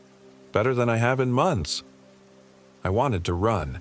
Every instinct in my body was screaming that this was wrong, that whatever was standing in front of us wearing Sarah's skin was not our friend, not human, not safe. But where could we go? We were 4 miles from our car, in the middle of one of the most remote wilderness areas in Texas. Maybe we should head back early, Robert suggested, apparently picking up on some of the tension even if he couldn't identify its source. The weather forecast mentioned possible storms moving in. The Sarah Thing's smile grew even wider, stretching in a way that made my skin crawl. Oh, but we just got here, and I found the most interesting cave last night, while you were all sleeping. We should explore it together. You left camp last night? Jennifer asked, her voice sharp with alarm. Just for a little while. I couldn't sleep, so I decided to take a walk. The moonlight was so beautiful, and the sounds in the darkness were calling to me. As she spoke, the thing's voice began to change, taking on harmonics that human vocal cords simply couldn't produce. You'd love it, Michael. It's so quiet down there, so peaceful. No city sounds, no traffic, no phones ringing, just silence and shadows and the taste of old bones. I stumbled backward, nearly tripping over my tense guy line. The thing that looked like Sarah was no longer even trying to maintain the pretense of humanity. Its face was shifting, features flowing like water, and when it smiled, I could see too many teeth, row upon row of pointed incisors that belonged in the mouth of a shark, not a human being. Robert, bless him, finally caught on. He grabbed the camp axe we'd brought for splitting firewood and brandished it at the creature. "What the hell are you? Where's Sarah?" The thing laughed, and the sound was like breaking glass mixed with the howl of wind through empty spaces. "Sarah is here. She's been here all along. She's just sharing space now. Would you like to see?" For a moment, the creature's features solidified into perfect mimicry of our friend. But Sarah's eyes were filled with terror, and her mouth moved soundlessly, forming words I couldn't hear but somehow understood. "Help me. Please. It's in my head. I can't make it stop." Then the thing was back in control, and Sarah's terrified expression melted away like wax in a flame. "She tastes like childhood nightmares and unfulfilled dreams," the creature said conversationally. Very bitter, but with undertones of resignation that I find quite appealing. "I think I'll keep her for a while." Jennifer grabbed my arm, her fingernails digging into my skin hard enough to draw blood. "We have to get out of here, now." But as we turned to flee, we found our path blocked. More figures emerged from the forest, or rather, one figure that kept changing, shifting, becoming different people with each step. I saw my childhood neighbor, my high school math teacher, my ex-girlfriend from college, all wearing the same empty smile and moving with that same unnatural precision. "The Skinwalker," Jennifer whispered, her voice barely audible. "It's a fucking skinwalker." I'd heard the legends, of course. Native American stories about shapeshifters that could take on the appearance of any person or animal. Evil beings that wore stolen skins and fed on human fear and suffering. But I'd always assumed they were just stories.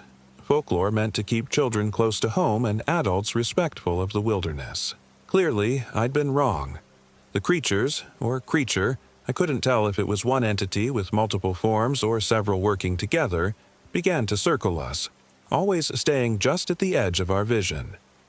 When I looked directly at one, it would freeze in place, wearing whatever face it had chosen, but I could sense the others moving closer. "What do you want?" Robert demanded, still clutching the axe, though his hands were shaking so badly I doubted he could use it effectively. "Want?" The Sarah Thing considered this, tilting its head again. "I want to wear your skins. I want to taste your memories. I want to walk among your people and feast on their terror when they realize that their loved ones are gone and something hungry is living in their place." It paused, and for a moment Sarah's real voice broke through.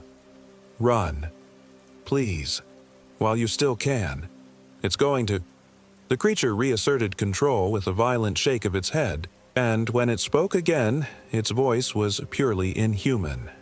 "She's stronger than I expected, but her resistance only makes the eventual breaking more satisfying." That's when I noticed our gear was wrong. The tents were the right color and general shape, but the brand names were different. The sleeping bags were there, but they were unzipped from the inside and covered with a thin layer of something that looked like shed skin. Our food, carefully selected and packed just yesterday, had rotted overnight, the packages split open and crawling with maggots that moved in unnaturally coordinated patterns. "How long have we been here?" I asked, though I dreaded the answer.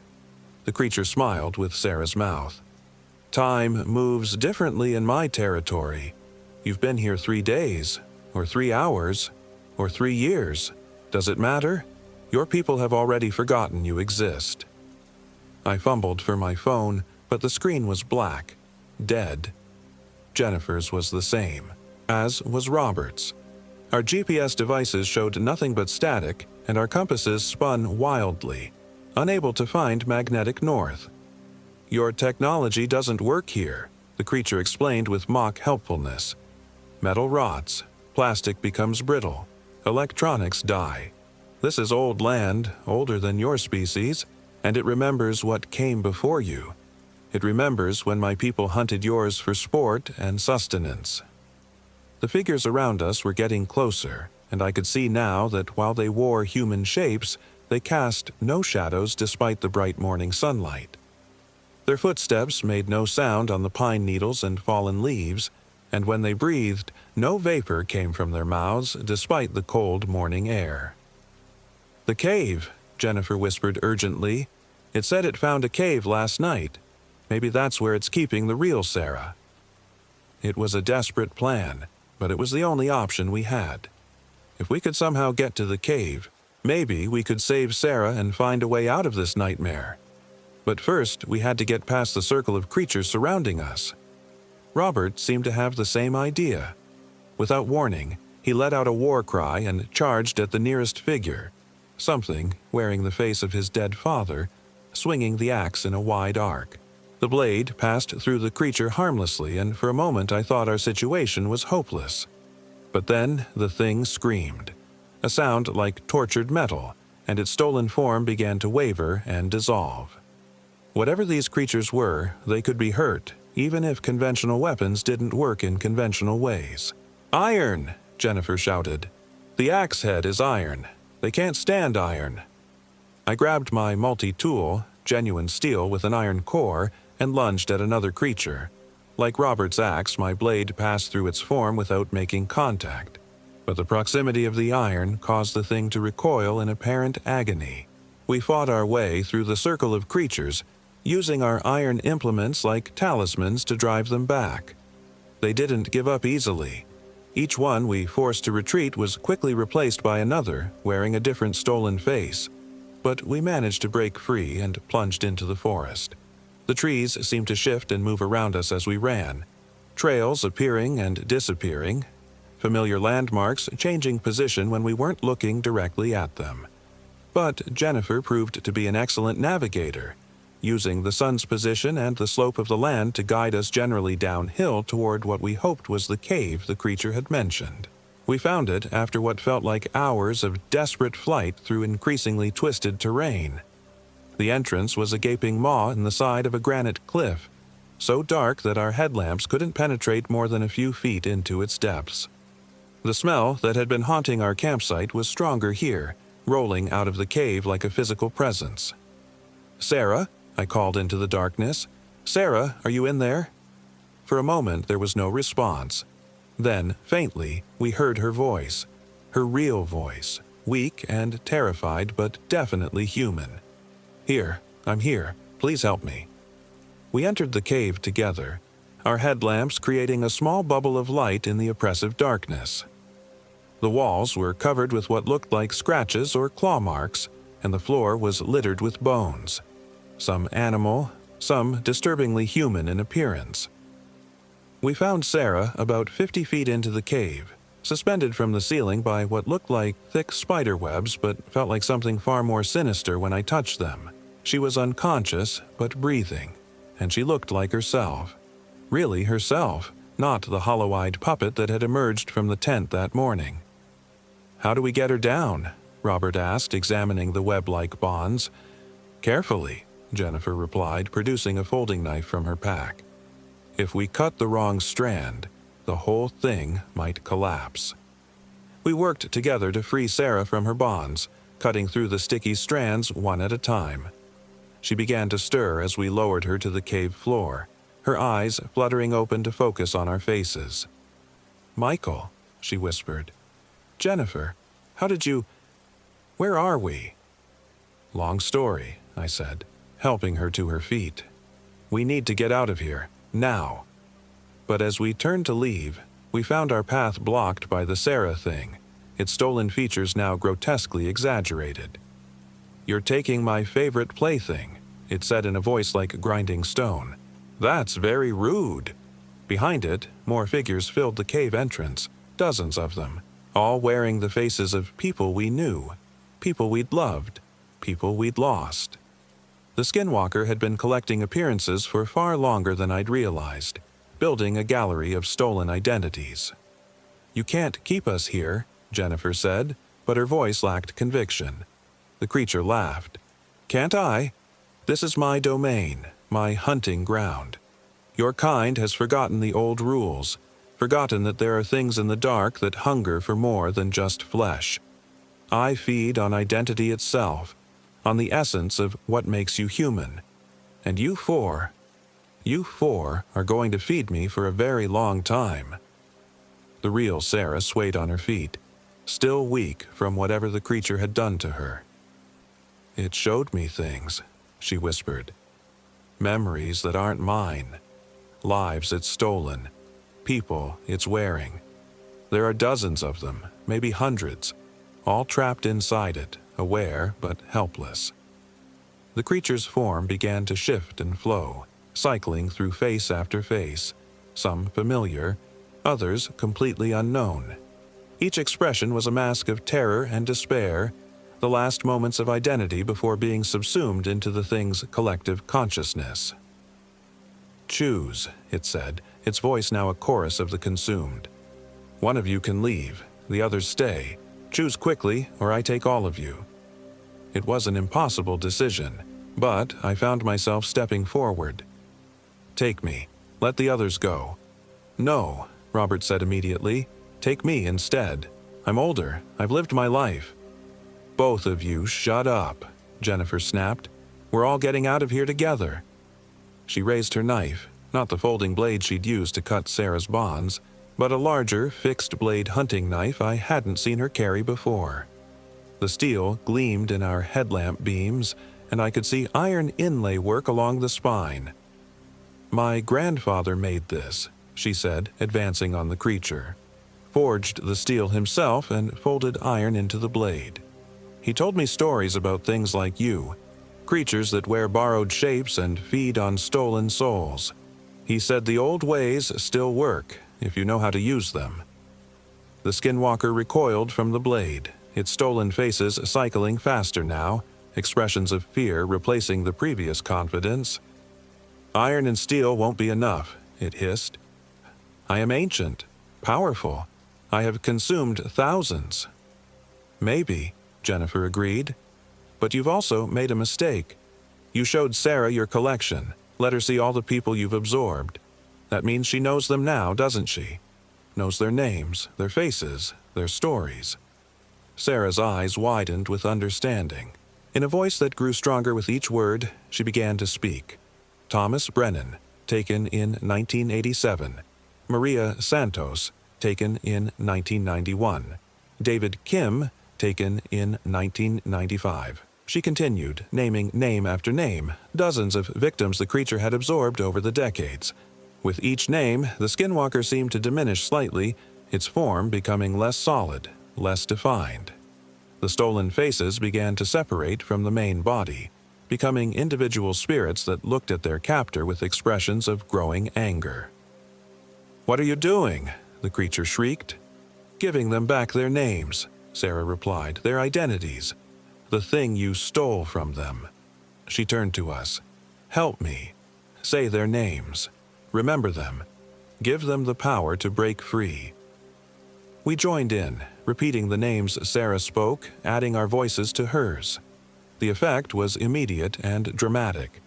The stolen spirits began to pull away from the Skinwalker's form. reclaiming their individual shapes and faces. What had been a single, monstrously powerful entity was breaking apart into its component victims. The creature fought back, trying to reassert control over its collection, but it was too late. The spirits it had consumed were remembering who they were, reclaiming their stolen identities. One by one, they turned on their captor, tearing at it with hands that had been forced to serve its will for decades. The skinwalker's death, if death is the right word for what happened to it, was neither quick nor quiet. It screamed with the voices of all its victims as they systematically dismantled it, unmaking the unholy fusion that had sustained its existence. When it was over, nothing remained but a pile of shed skin and bone fragments that crumbled to dust even as we watched. The freed spirits looked at us with expressions of gratitude and peace before fading away one by one, finally able to move on to whatever comes after. The last to go was a young woman who approached Sarah and placed a translucent hand on her shoulder. "Thank you," she whispered, "for remembering us, for giving us back our names." Then she too was gone, and we were alone in the cave with only the sound of our own ragged breathing. The journey back to our car was surreal. The forest had returned to normal, or what passed for normal in this remote wilderness. Our GPS devices worked again, our phones showed signal, though the batteries were completely drained, and the trailblazes appeared exactly where they should be according to our maps. We didn't speak much during the hike out. What was there to say? We'd encountered something that challenged everything we thought we knew about the nature of reality, something that had nearly cost us our lives and our souls. The experience had changed us in ways I'm still struggling to understand. Sarah was quiet for most of the drive back to Dallas, staring out the window at the landscape rolling past. Finally, as we approached the city limits, she spoke. "I can still feel them sometimes. The memories of the people it absorbed. They're fading, but they're still there. Happy memories, sad ones, first kisses and last words and everything in between." Are you okay with that?" Jennifer asked. Sarah considered the question for a long moment. "I think so. It's like carrying a library of lives, a reminder that all those people existed and mattered. They trusted me with their stories, their names. I won't forget them. We never reported what happened to us in Davis Mountains. How could we? Who would believe that we'd encountered an ancient shapeshifter that fed on stolen identities? Even among ourselves, we rarely discuss it directly. But sometimes, when we're all together, one of us will mention a name: Thomas Brennan, Maria Santos, David Kim, and we'll observe a moment of silence for people we never knew but somehow helped to free. I still work at Henderson and Associates, though I find myself looking at my coworkers differently now. Sometimes I catch myself studying their faces, looking for signs of that subtle wrongness that might indicate something else is wearing their skin. It's probably just paranoia, the psychological aftermath of trauma, but I can't shake the feeling that what we encountered in the mountains wasn't unique. Late at night, when I'm lying in bed listening to the sounds of the city outside my window, I sometimes hear voices calling my name from dark places. I tell myself it's just my imagination, just echoes of that terrible experience playing in my memory. But part of me wonders if there are other skinwalkers out there, other ancient things that hunger for human identity and remember the taste of Michael Williams. I've started carrying a small iron pendant in my pocket, a reminder of the old protections that still work in a world that's forgotten to believe in them. It's probably unnecessary, probably foolish, but it helps me sleep at night. The worst part isn't the fear, though. The worst part is the knowledge that there are things in the darkness that are patient, calculating, and hungry. Things that can wear the faces of the people we love and trust. Things that can steal not just our lives, but our very selves. And sometimes, in the quiet moments between sleep and waking, I wonder, how do I know I'm really Michael Williams? How do I know I'm not just wearing his memories, his appearance, his voice? How do I know the thing in the cave didn't take more than just Sarah? The questions haunt me, even now, especially now. Because if I'm not Michael Williams, If I'm something else wearing his skin and living his life, would I even know it? Would the other me, the real Michael Williams, be trapped somewhere inside, watching helplessly as something alien pilots his body through the motions of human existence? I look in the mirror every morning and see Michael Williams looking back. I remember his childhood, his dreams, his fears.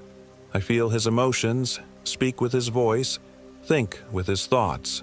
But sometimes, in the moment between sleep and waking, I remember other things, darker things. The taste of identity theft and the satisfaction of a successful hunt, the hunger for new skins to wear and new lives to steal. And I smile with Michael Williams' mouth, planning the day ahead with his voice, while something else looks out through his eyes and counts the hours until the next full moon rises over Davis Mountains, calling its children home to hunt again. After all, the skinwalker never really died in that cave. It just learned to be more careful about which mask it wears.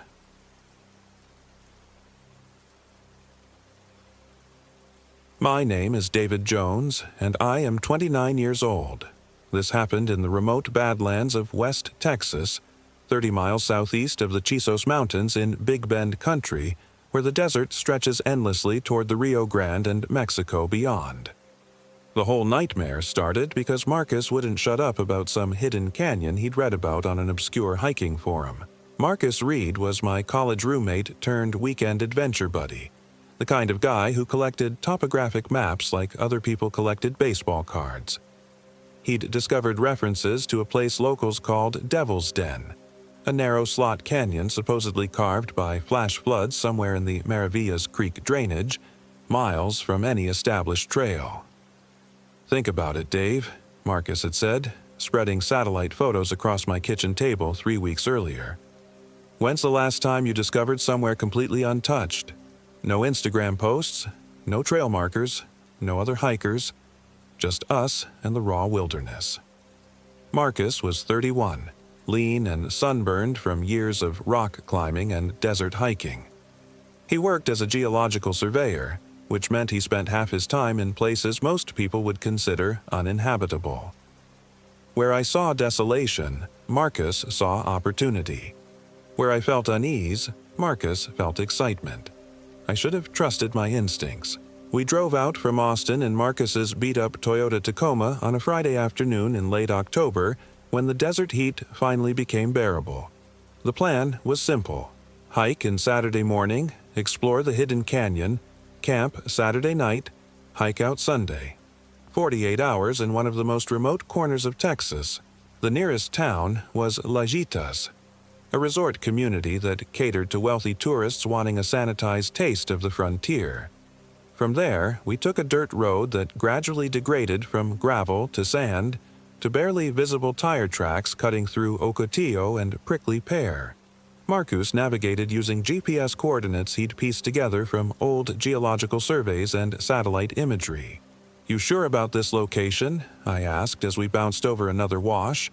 The landscape had become increasingly alien, towering red mesas rising from desert floor scattered with volcanic rock and thorny vegetation that looked designed to tear flesh. "Absolutely," Marcus replied, but his eyes stayed glued to his GPS unit. "According to these surveys, there's a seasonal creek that cuts through limestone bedrock about 2 miles northwest of here. Perfect conditions for slot canyon formation." We parked where the tire tracks simply ended, next to a cluster of sotol plants whose sword-like leaves cast jagged shadows in the late afternoon sun. Marcus immediately started checking his equipment: geological hammer, rope, headlamps, water filtration system. Everything labeled and organized with the precision of someone who'd learned that being unprepared in the desert could mean death. The silence was absolute. No traffic, no aircraft, no human sounds at all. Just the whisper of wind through desert grass and the distant cry of a red-tailed hawk circling overhead. Looking back toward Lajitas, I could see heat shimmer rising from the blacktop. But ahead lay only raw wilderness. An ocean of stone and sparse vegetation stretching toward mountains that seemed to shimmer like mirages. "Beautiful, isn't it?" Marcus said, shouldering his pack. "Like stepping back in time. This is how Texas looked before highways and cities and all the rest of it." I nodded, but something felt wrong. The silence was too complete, too oppressive. Even in remote areas, you usually heard insects, bird calls, the rustle of small animals. Here, the only sounds were our own breathing and the crunch of gravel beneath our boots. We hiked north-northwest, following Marcus's GPS toward the coordinates he'd marked. The terrain was rougher than it appeared from a distance. Loose scree slopes that shifted underfoot, thorny bushes that grabbed at our clothes, hidden arroyos that forced lengthy detours. After 2 hours, we reached a limestone ridge that overlooked a broad valley dotted with dead trees.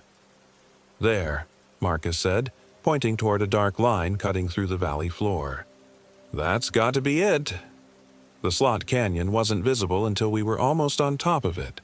Just a narrow crack in the earth, maybe 3 feet wide at the surface, disappearing into darkness below.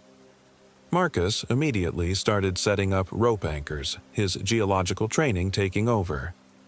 "How deep you think it goes?" I asked, peering into the shadows. "Only one way to find out," Marcus replied, testing his knots. "But look at these walls. Perfect limestone, sculpted by water over thousands of years. This place is incredible." We rappelled down 15 feet into the canyon, our headlamps illuminating smooth walls that curved overhead like a cathedral ceiling.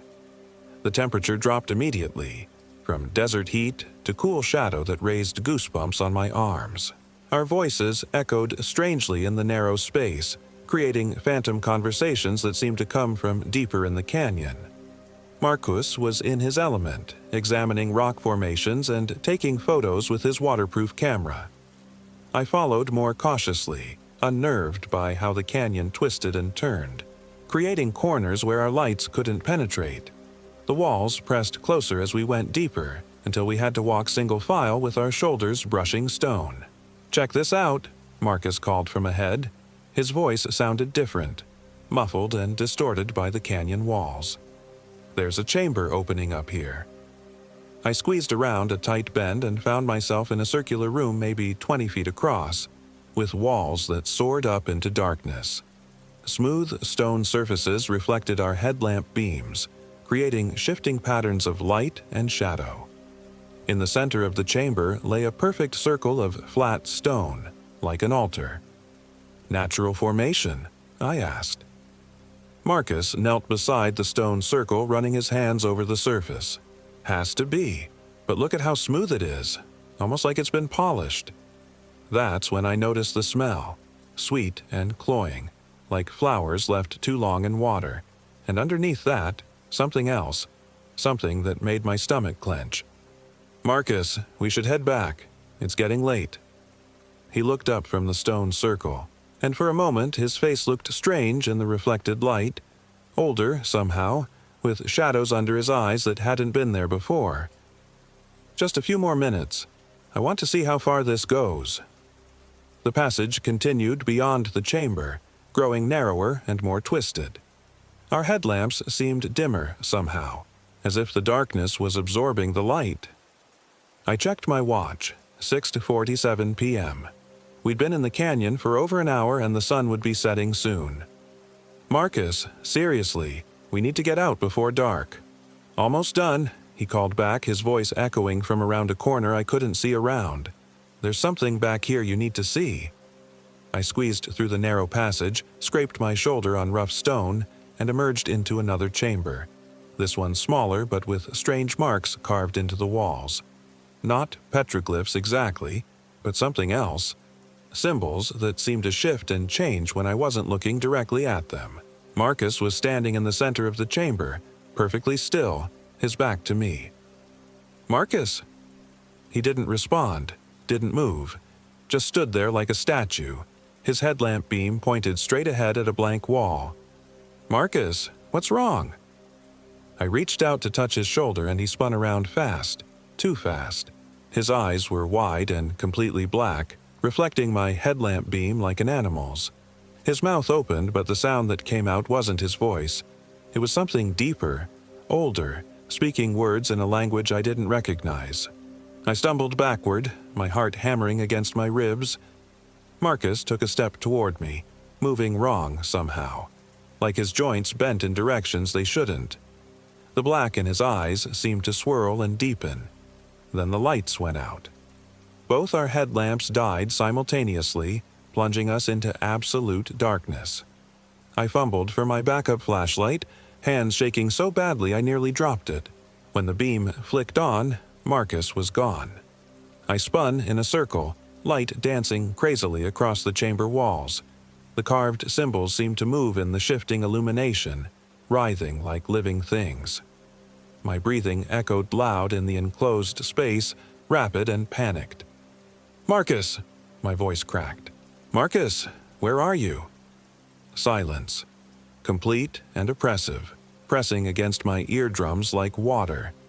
I forced myself to calm down, to think logically. Marcus must have gone back the way we came. Maybe his headlamp battery had failed, and he'd tried to find his way out in the dark.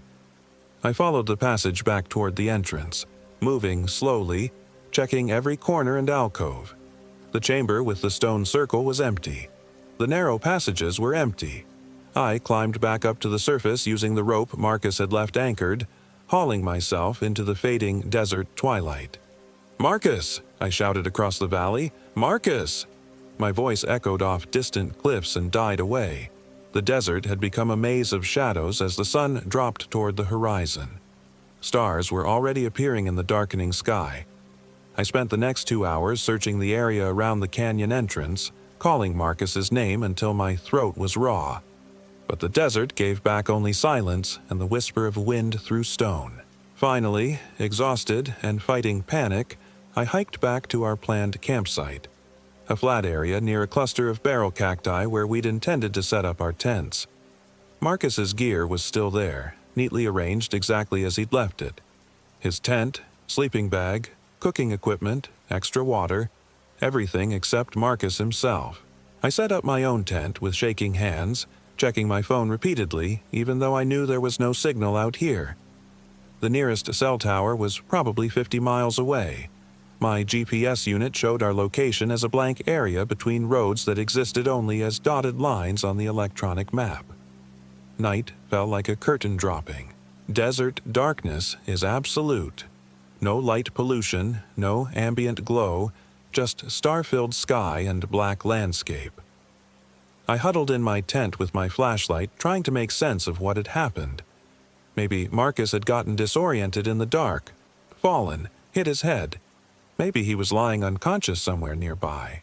But those eyes, those black, swirling eyes that reflected light like an animal's. Around midnight I heard footsteps outside my tent. Slow, deliberate steps crunching on gravel. I held my breath, listening. The steps circled my tent once, twice, then stopped directly outside the entrance. "Dave!"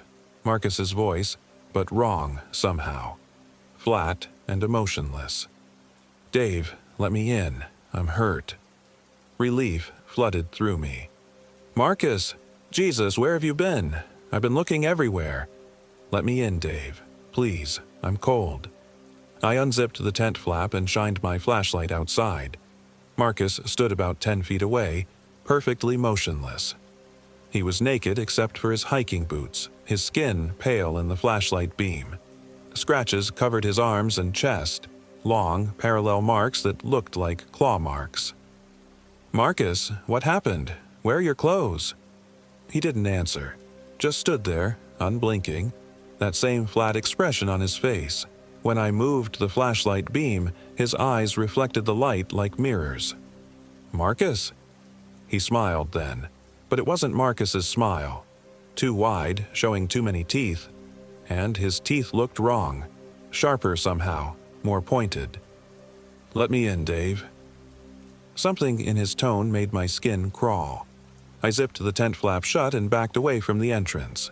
"Marcus, you're scaring me. What's wrong with you?" "Nothing's wrong." His voice was right outside the tent wall now, so close I could hear his breathing. "I just want to come inside where it's warm." "Put your clothes on first. Your gear is right over there." Silence, then the sound of footsteps moving away. I waited, listening, but heard nothing more. After what felt like hours, exhaustion finally overtook fear, and I dozed fitfully. I woke to the sound of my tent zipper opening. Gray dawn light filtered through the tent walls. Marcus crawled inside, fully dressed now, his face breaking into his familiar grin. "Morning, sunshine. Sorry about last night. I got turned around in that canyon. Took me hours to find my way out. Ended up sleeping under the stars." He looked completely normal. Same Marcus I'd known for 8 years. Same easy smile, same laugh lines around his eyes, but something felt off. Like an actor playing a role they'd memorized but didn't quite understand. "You were acting really strange," I said carefully. "Standing outside my tent naked, talking weird." Marcus laughed, but it sounded forced. "Naked? Dude, I was wearing my thermal underwear. Must have looked weird in your flashlight. And I was probably hypothermic. You know how cold the desert gets at night?" It sounded reasonable, logical, but my gut instinct screamed that something was wrong. "We should head back," I said. "This place gives me the creeps." "Absolutely," Marcus agreed too quickly. "Let's pack up and get out of here." We broke camp efficiently, Marcus moving with his usual competence. But I noticed small things that didn't feel right. He packed his geological hammer blade first, something he'd never do. He forgot to check our water levels, though he was normally obsessive about hydration in the desert. And he kept staring at me when he thought I wasn't looking. Not normal glances, but long, calculating stares like he was studying me. The hike back to the truck took longer than expected. Marcus claimed he wanted to take a different route, see more of the landscape, but his navigation seemed random. We backtracked twice, and I could swear we passed the same distinctive rock formation multiple times. My GPS showed us moving in circles. "Are you sure you know where we're going?" I asked after we'd been hiking for 3 hours. "Of course," Marcus replied, but he was looking at his compass with a confused expression. "GPS must be glitching.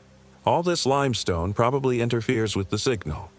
The sun climbed higher, and the temperature rose steadily. I was sweating through my shirt despite the cool morning air. Marcus, meanwhile, showed no signs of exertion. No sweat, no heavy breathing, even though we'd been climbing steadily uphill. That's when I realized he wasn't casting a shadow. I stopped dead, staring at the ground around Marcus's feet. Clear sunlight, hard shadows from every rock and plant, but nothing where Marcus stood. "Marcus." He turned around, and for just a moment his face was wrong. Features slightly out of proportion, skin with a waxy texture that didn't look quite human. Then it shifted back to normal, like someone adjusting a mask. "What's up?" "You're not casting a shadow." He looked down at his feet, and I saw confusion flicker across his features. Real confusion, like something was trying to figure out how shadows worked. "Must be the angle of the sun," he said finally. But I was already backing away, my hand moving to the knife on my belt. Whatever was wearing Marcus's face wasn't my friend. Wasn't human. "Who are you?" I whispered. The thing that looked like Marcus tilted its head, studying me with those 2 bright eyes. When it smiled, its teeth were definitely sharper than they should be. "I'm Marcus," it said, but the voice was becoming less human with each word. Deeper, with harmonics that made my teeth ache. "Your friend Marcus." "No," I said, still backing away. "Marcus is gone. You took him." "I am what he is now," the thing replied. "What you will be soon." It moved toward me, and its movements were all wrong. Too fluid, like it was floating just above the ground. I turned and ran. The landscape blurred past as I sprinted downhill, leaping over rocks and dodging through clusters of spiny desert plants. Behind me, I could hear the thing that wasn't Marcus following, but it wasn't running. It was keeping pace effortlessly, like it was gliding. "Dave!" it called. And now the voice was completely inhuman. A wet, gurgling sound that might have come from the bottom of a well. "Don't run, Dave. It will be easier if you don't run." I risked a glance over my shoulder and immediately wished I hadn't. The Marcus thing was changing as it moved, its limbs becoming longer and more angular. its face stretching into something that hurt to look at directly. Strips of skin hung from its arms like shed snakeskin, revealing dark muscle underneath. My lungs burned, but I kept running. The truck had to be around here somewhere. Marcus had marked the GPS coordinates. If I could just reach it, get to safety. There, a glint of metal through the trees. The Toyota's red paint stood out like a beacon against the desert landscape. I sprinted the last 100 yards, fumbling for my keys, not daring to look back. The truck started on the first try. I threw it in reverse, spinning tires in loose sand, then forward toward the dirt road. In the rearview mirror, I could see the Marcus thing standing motionless beside our abandoned campsite, watching me leave. But as I drove, I realized something was wrong with the road. It twisted and turned in directions I didn't remember, leading through landscape that seemed to shift and change when I wasn't looking directly at it. My GPS showed nothing but blank terrain. The sun, which should have been climbing toward noon, seemed to be moving backward across the sky. I drove for what felt like hours without reaching the main road. The fuel gauge dropped steadily, but the landscape never changed. The same red rocks, the same twisted trees, the same endless expanse of desert stretching in all directions. Finally, with the gas tank nearly empty, I saw familiar landmarks ahead. The resort town of Lajitas materialized out of heat shimmer like a mirage becoming real. I pulled into a gas station and sat in the truck for several minutes, hands shaking too badly to pump fuel. A state trooper was parked next to the convenience store. I approached him on unsteady legs. "Officer, I need to report a missing person. My friend disappeared in the desert near Devil's Den Canyon." The trooper, a weathered man in his 50s named Rodriguez according to his nameplate, looked up from his coffee with tired eyes. "Devil's Den? Son, there's no place called Devil's Den around here. You sure you got the name right? It's a slot canyon about 30 miles southeast, near the Maravillas Creek drainage." Rodriguez shook his head. "I've been patrolling this area for 20 years. No slot canyons in that direction, and Maravillas Creek dried up decades ago. You feeling okay? You look like you've seen a ghost." I pulled out my phone, scrolling to the GPS coordinates Marcus had programmed. The screen showed only static. When I checked my photos from the canyon, the memory card was empty. "My friend Marcus Reed," I said desperately. "He's been missing since yesterday. We need to organize a search." "Tell you what," Rodriguez said kindly. "Why don't you file a report back at the station? We'll get this sorted out." But when we called the geological survey company where Marcus supposedly worked, they had no record of anyone named Marcus Reed. His apartment in Austin didn't exist at the address I remembered. Even the photos on my phone of our previous hiking trips were gone, replaced by pictures of me hiking alone. According to every official record, Marcus Reed had never existed. I spent 3 days in Lajitas, hiring local guides to help me find the canyon. But no matter how precisely I described the location, we never found it. The landscape was wrong. Rolling hills where I remembered flat desert, dried creek beds where I remembered solid rock. Even the distinctive mesas I'd used as landmarks seemed to have moved or disappeared entirely. Dr. Sarah Chen, the psychiatrist the hospital recommended, had a reasonable explanation for everything. Extreme dehydration could cause vivid hallucinations. Heat exhaustion often led to false memories and temporal disorientation.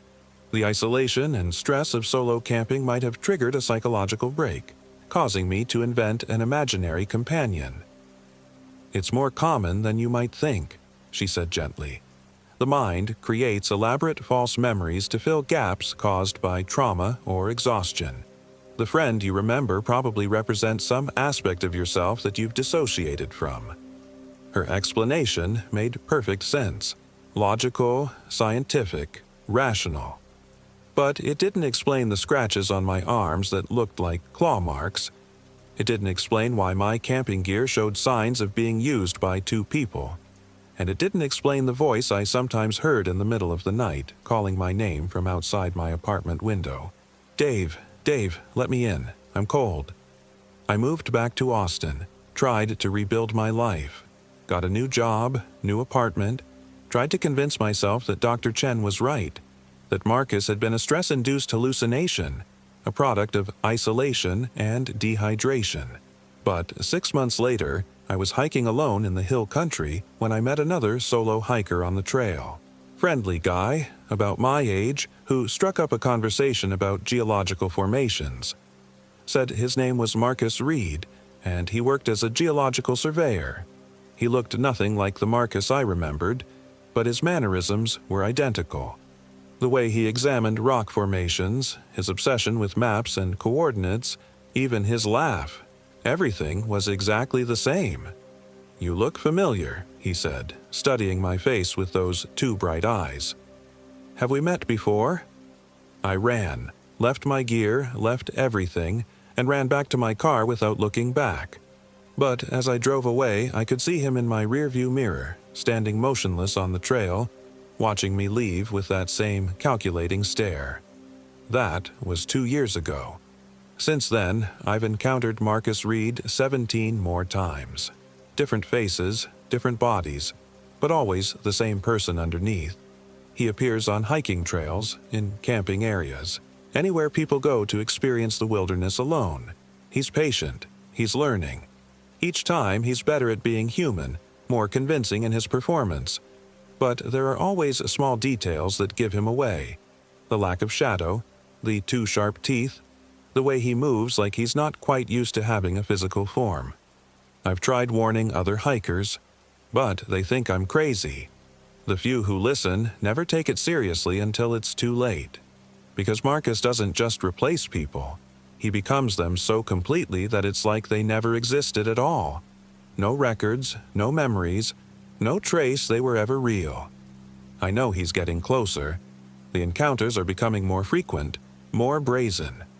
Last week he showed up at my apartment complex introducing himself to my neighbors as my old college roommate. They all remember him now, ask why I never talk about him, why I seem so uncomfortable when he's around. Soon, I think, he'll make his final move. He'll replace me, and David Jones will join the growing list of people who never existed. But until then, I'll keep writing this down, keep documenting what I've learned, hoping someone will read it and understand. If you're planning to hike alone in remote areas, please listen to me. If you meet someone who seems too interested in isolated locations, who navigates by coordinates instead of established trails, who wants to explore places that don't appear on any official maps, don't go with them. And if your hiking partner disappears and comes back wrong, if they don't cast shadows or their teeth seem sharper than before, if they stare at you like they're learning how to be human, run. Don't try to help them. Don't try to understand what happened. Just run. Because some things in the wilderness are older than humanity, and they're always hungry for new faces to wear. The thing that calls itself Marcus Reed is still out there, still hunting, still learning, and sooner or later he's going to perfect his act. I just hope it's not before someone believes my story.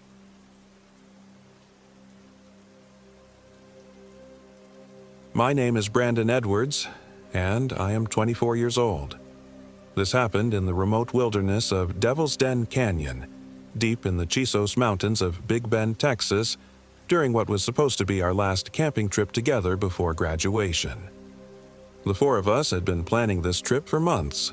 Me, Jake Thompson, my roommate since freshman year and the eternal optimist who could find the bright side of a tornado. Sarah Chen, brilliant pre-med student with a dry wit and an inexplicable love for horror movies that should have prepared us better for what was coming. And Marcus Rivera, our group's unofficial leader, the guy who researched every trail, packed the perfect supplies, and somehow convinced the rest of us that hiking 20 miles into the middle of nowhere was a good idea. We drove Marcus's beat-up Jeep down the increasingly deteriorating dirt roads that wound deeper into the Chisos Mountains, past the last ranger station, past the last cellular tower, past any reasonable definition of civilization. The October heat was still oppressive despite the late afternoon hour, and the landscape grew more alien with each mile, twisted rock formations that looked like petrified screams. sparse vegetation that seemed to claw at the sky, and an overwhelming sense of vastness that made you feel like a speck of dust in an indifferent universe. "Devil's Den Canyon," Marcus announced as we bounced over another pothole that nearly launched Sarah into the roof. According to the locals I talked to in Terlingua, this place got its name from the Comanche. They considered it cursed ground, never hunted here. Spanish missionaries reported strange sounds and unexplained disappearances. Even modern hikers avoid it. "Probably because the road is trying to murder our kidneys," Jake said, wincing as we hit another bump. "Perfect," Sarah deadpanned. "A place so cursed that indigenous people, Spanish colonizers, and modern hikers all independently decided it was bad news. What could go wrong?" I should have listened to the knot forming in my stomach. Should have insisted we turn around when Marcus's GPS started glitching 20 miles from the main road, the screen flickering between our actual location and random coordinates that placed us variously in Mexico, the Gulf of Mexico, and once, inexplicably, in Canada. Should have paid attention when our phones died simultaneously despite being at full charge that morning. But we were young and stupid and convinced of our own invincibility, the way only college seniors can be.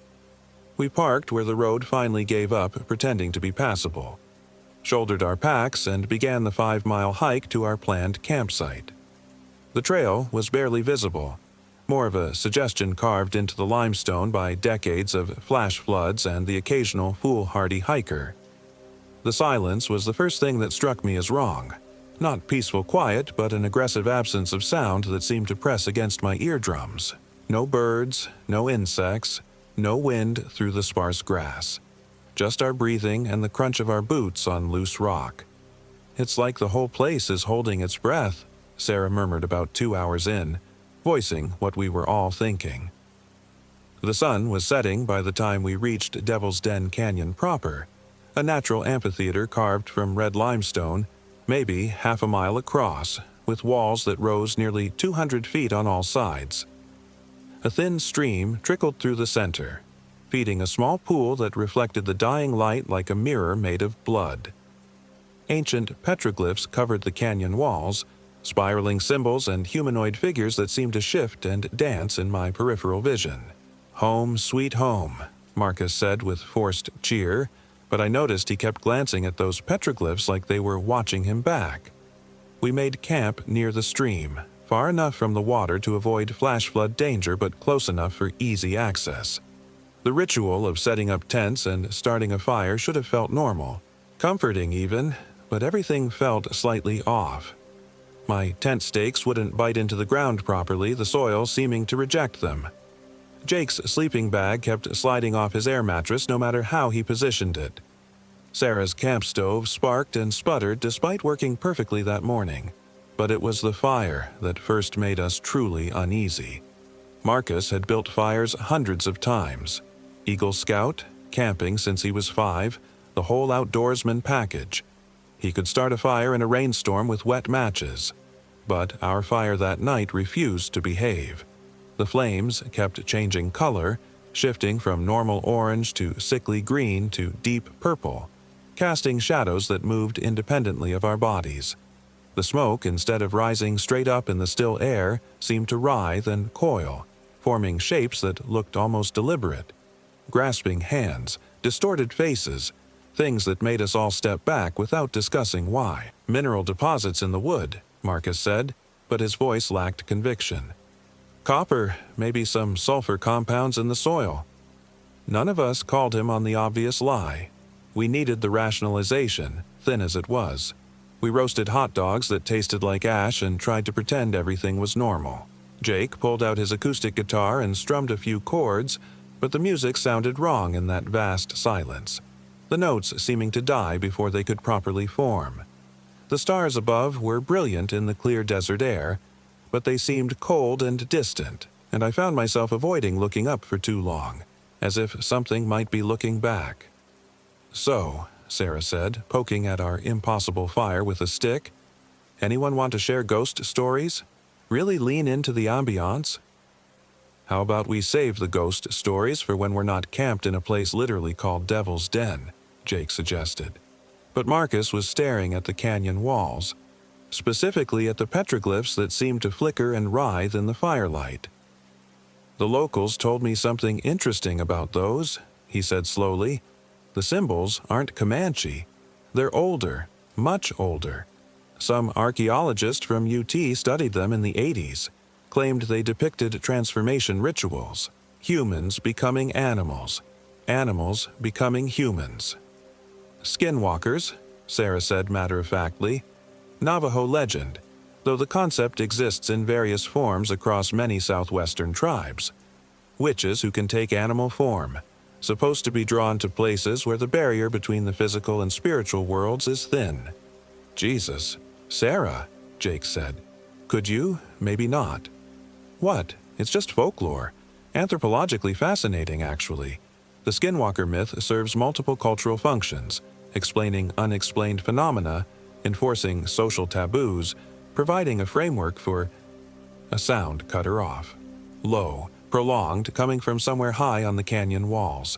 It started as something that might have been wind through rock formations, but it rose and fell with a rhythm that was almost musical, almost like speech in a language made of sighs and whispers. We all froze. The sound continued for maybe 30 seconds, then stopped abruptly, leaving a silence so complete it felt solid. "Wind," Marcus said. "Definitely wind," Jake agreed quickly. But we all knew it wasn't wind. Wind doesn't have cadence. Wind doesn't pause for emphasis. We went to bed early that night, though none of us slept well. I lay in my tent listening to the others toss and turn, punctuated by the occasional sound from outside. Footsteps that might have been settling rocks. Whispers that might have been the stream, the soft sound of something brushing against the tent walls that might have been wind we couldn't feel. I must have dozed off eventually because I woke to Jake shaking my shoulder. "Brandon," he whispered urgently. "Brandon, wake up." I checked my watch. 3:17 a.m. "What's wrong?" "It's Marcus. He's gone." I unzipped my tent and crawled out. Jake was right. Marcus's tent was empty, his sleeping bag unzipped from the inside, still warm. His boots were gone, but everything else was there. Wallet, keys, even his headlamp. "Maybe he went to take a leak," I suggested. But even as I said it, I was scanning the canyon walls, looking for any sign of movement. Sarah emerged from her tent, hair disheveled, eyes alert. "How long has he been gone?" "I don't know," Jake said. "I woke up about 10 minutes ago. Had this feeling, you know? Like someone was watching me. Went to check on everyone and found his tent empty." We called his name, our voices echoing off the canyon walls and coming back distorted, almost mocking. No response. The fire had died to embers, casting barely enough light to see our immediate campsite. Beyond that circle of fading orange glow, the canyon was a black void. "We should look for him," Sarah said. "We should wait for daylight," I countered. "If he's hurt out there, stumbling around in the dark won't help anyone." We compromised by rebuilding the fire and taking turns keeping watch. I volunteered for the first shift, feeding wood to the flames while Jake and Sarah tried to get some rest. The fire behaved normally now, the flames burning steady orange, but somehow that felt worse, like whatever had been playing with us earlier had found something more interesting to do. Around 4:30 a.m., I heard footsteps, slow, deliberate, coming down the trail we'd hiked in on. I shook Jake and Sarah awake and we all listened as the footsteps approached our camp. In the firelight, we could see a figure approaching. Tall, lanky, definitely human in silhouette. "Marcus!" Jake called out. "Yeah," came the response. Marcus's voice unmistakably, "Yeah, it's me." He stepped into the circle of firelight and relief flooded through me so powerfully that it took a moment for the wrongness to register. He looked like Marcus, same height, same build, same clothes, but something was off in a way I couldn't immediately identify. "Where the hell were you?" Sarah demanded. "We were worried sick." "Couldn't sleep," Marcus said, settling down by the fire. "Went for a walk, needed to clear my head." "A walk? In the dark?" Without your headlamp? Jake's voice carried a note of incredulity. Marcus shrugged. Didn't need it. Moon's bright enough. But there was no moon. The sky was overcast, had been since sunset. I studied Marcus's face in the firelight. Same features, same beard, same scar on his chin from a childhood bike accident. But his eyes were wrong. Not the color, which was the same brown they'd always been, but the way he looked at us. Too direct, too unblinking, like he was studying us rather than talking to us. You okay, man? I asked. You seem a little off. Just tired, Marcus said and smiled.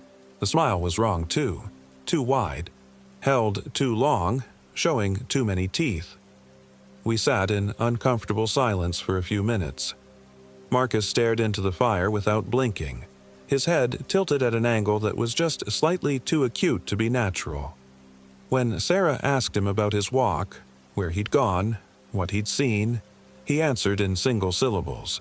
When Jake tried to engage him about tomorrow's hiking plans, Marcus just nodded and smiled that too wide smile. I'm going back to bed, Sarah announced finally. Marcus, maybe you should too. You're acting weird. Weird how? Marcus asked, turning to look at her with that unsettling, direct stare. You're just different since you got back, like you're somewhere else. Marcus tilted his head the other way, considering this. Different how? The way he asked the question with genuine curiosity, as if he was trying to learn how to behave properly, made my skin crawl. Forget it, Sarah said quickly. I'm going to sleep. She retreated to her tent and Jake followed suit shortly after. I stayed by the fire with Marcus, ostensibly to keep watch, but really because I was afraid to leave him alone with the others. Something was very wrong, but I couldn't articulate what exactly. He looked like Marcus. He sounded like Marcus. He knew things Marcus would know. He'd responded correctly when Jake mentioned our shared calculus professor, nodded when I brought up the time we'd gotten food poisoning from that sketchy taco truck. But he was wrong in ways that bypassed rational thought and hit some deeper, more primitive alarm system. I must have dozed off by the fire because I woke to the sound of screaming. Sarah's voice, high and terrified, coming from inside her tent. I scrambled to my feet as Jake burst out of his own tent, and we both rushed toward the sound. But Marcus was already there, standing outside Sarah's tent with his back to us. "Sarah!" I called out. "Sarah, what's wrong?" The screaming stopped abruptly. After a moment, Sarah's voice came from inside the tent, shakier but controlled. "It's okay. Just a nightmare. Bad dream." But I was watching Marcus, and Marcus was smiling. Not the too wide smile from earlier, but something smaller and more satisfied, like he'd just figured out the punchline to a joke. "You sure you're okay?" Jake called. "Yeah," Sarah replied, but her voice was strained. "Yeah, I'm fine. Just give me a minute." Marcus finally turned around to face us. In the dying firelight, his features seemed to shift and blur, just for a moment, like looking at a reflection in disturbed water. "Bad dreams," he said conversationally. "This place gets to people. All that negative energy soaked into the rocks." The way he said it, clinical and detached, like he was describing a weather phenomenon, made my blood run cold. We rebuilt the fire and sat in tense silence until dawn. Marcus didn't speak again, just stared into the flames with that too direct gaze. When Sarah finally emerged from her tent, she looked haggard and kept shooting nervous glances at Marcus when she thought he wasn't looking. "We should head back today," she said quietly as we made breakfast. "I don't like it here." "We just got here," Marcus protested. "We planned 3 days." "Plans change," I said, studying his face. In the morning light, he looked completely normal again, and I wondered if I'd been imagining things in the darkness and firelight. "If Sarah wants to go, we go." But Marcus's expression hardened, and for just a moment, something else looked out through his eyes. Something hungry and calculating and decidedly inhuman. "No," he said flatly. "We're staying." The tension that followed was thick enough to cut. Jake looked back and forth between us, clearly confused. Sarah had gone pale but set her jaw stubbornly. "I said we're leaving," I repeated. Marcus stood up slowly, his movements too fluid, too graceful. When he smiled this time, I could swear his teeth looked sharper. "You can leave if you want," he said conversationally, "but I think you'll find that difficult." He gestured toward where we'd left our packs the night before. They were gone. All of them. Backpacks, supplies, water, everything except what we'd taken out for breakfast. "Where's our gear?" Jake demanded. "Gone," Marcus said simply. "Dispersed, hidden. You want to leave? Go ahead. See how far you get without water in this heat." The temperature was already climbing, and it wasn't even 8 a.m. By midday, it would be well over 100 degrees. Walking 20 miles through desert without water was suicide. "This isn't funny, Marcus," Sarah said, her voice shaking. "Where did you put our stuff?" "I didn't put it anywhere," Marcus replied, and his voice was still Marcus's voice, but there was something else underneath it now, something that spoke in whispers and shadows. "Maybe the canyon took it. Maybe the spirits here don't want you to leave. Maybe you should ask yourself what you did to deserve being trapped here."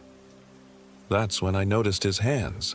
Marcus was left-handed, had been since childhood, wore his watch on his right wrist, held his fork in his left hand, wrote with his left hand.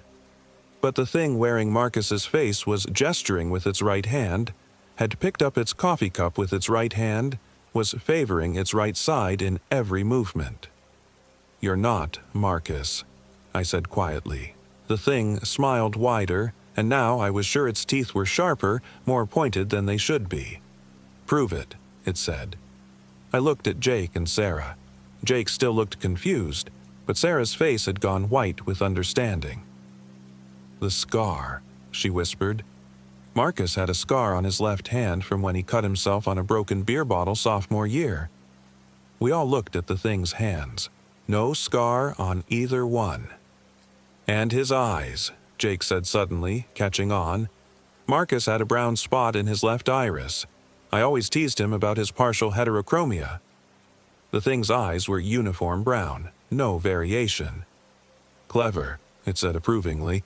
"Very observant. Most people never notice the small details." "What are you?" Sarah demanded. "Where's Marcus?" "I am what your people call a skinwalker," it replied, seeming to enjoy our fear. "And your friend is providing me with sustenance. Don't worry, he'll last a while. I'm not wasteful." The way it said sustenance made my stomach lurch. I thought of Marcus's missing warmth, the way this thing had to learn how to behave like him, and realized with horror that it was literally wearing him like a suit. "What do you want?" I asked. "To hunt," it said simply. "It's been so long since anyone came here. The canyon gets lonely, but now I have fresh prey and fresh disguises." It gestured at us with Marcus's hands, but the movement was wrong. Predatory. "You can't have us," Jake said, trying to sound braver than he looked. "Can I?" The skinwalker tilted its head. "You're 20 miles from the nearest road, in country where people die of exposure every year. No water, no shelter, no way to call for help. Even if you somehow made it out, who would believe your story? 4 college kids go camping, 1 disappears, the other 3 tell crazy stories about shape-shifting monsters. The authorities would assume exposure, dehydration, maybe drug use. Heat stroke can cause hallucinations, you know." It was right, and we all knew it. "But I'm not unreasonable," the skinwalker continued. "I'll make you a deal. I need fresh forms to wear. Give me one of you willingly, and I'll let the other 2 go. I'll even give you enough water to make it back to your vehicle." "Go to hell," Sarah spat. "Been there," the skinwalker replied cheerfully. "Not as interesting as you'd think. So, who's it going to be?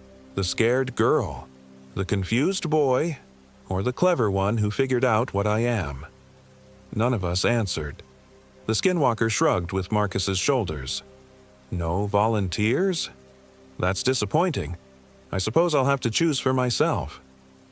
It moved faster than anything human should be able to move. One moment it was standing 10 feet away. The next, it had Sarah by the throat, lifting her off the ground with one hand.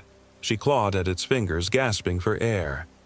"Let her go," I shouted, grabbing a piece of firewood and swinging it at the thing's head. The wood connected with a solid crack, but the skinwalker didn't even flinch. It turned to look at me with those wrong, uniform brown eyes and smiled. "Iron," it said conversationally, still holding Sarah aloft. "Iron hurts. Silver works better. But simple wood? Wood does nothing." It squeezed, and Sarah's struggles weakened.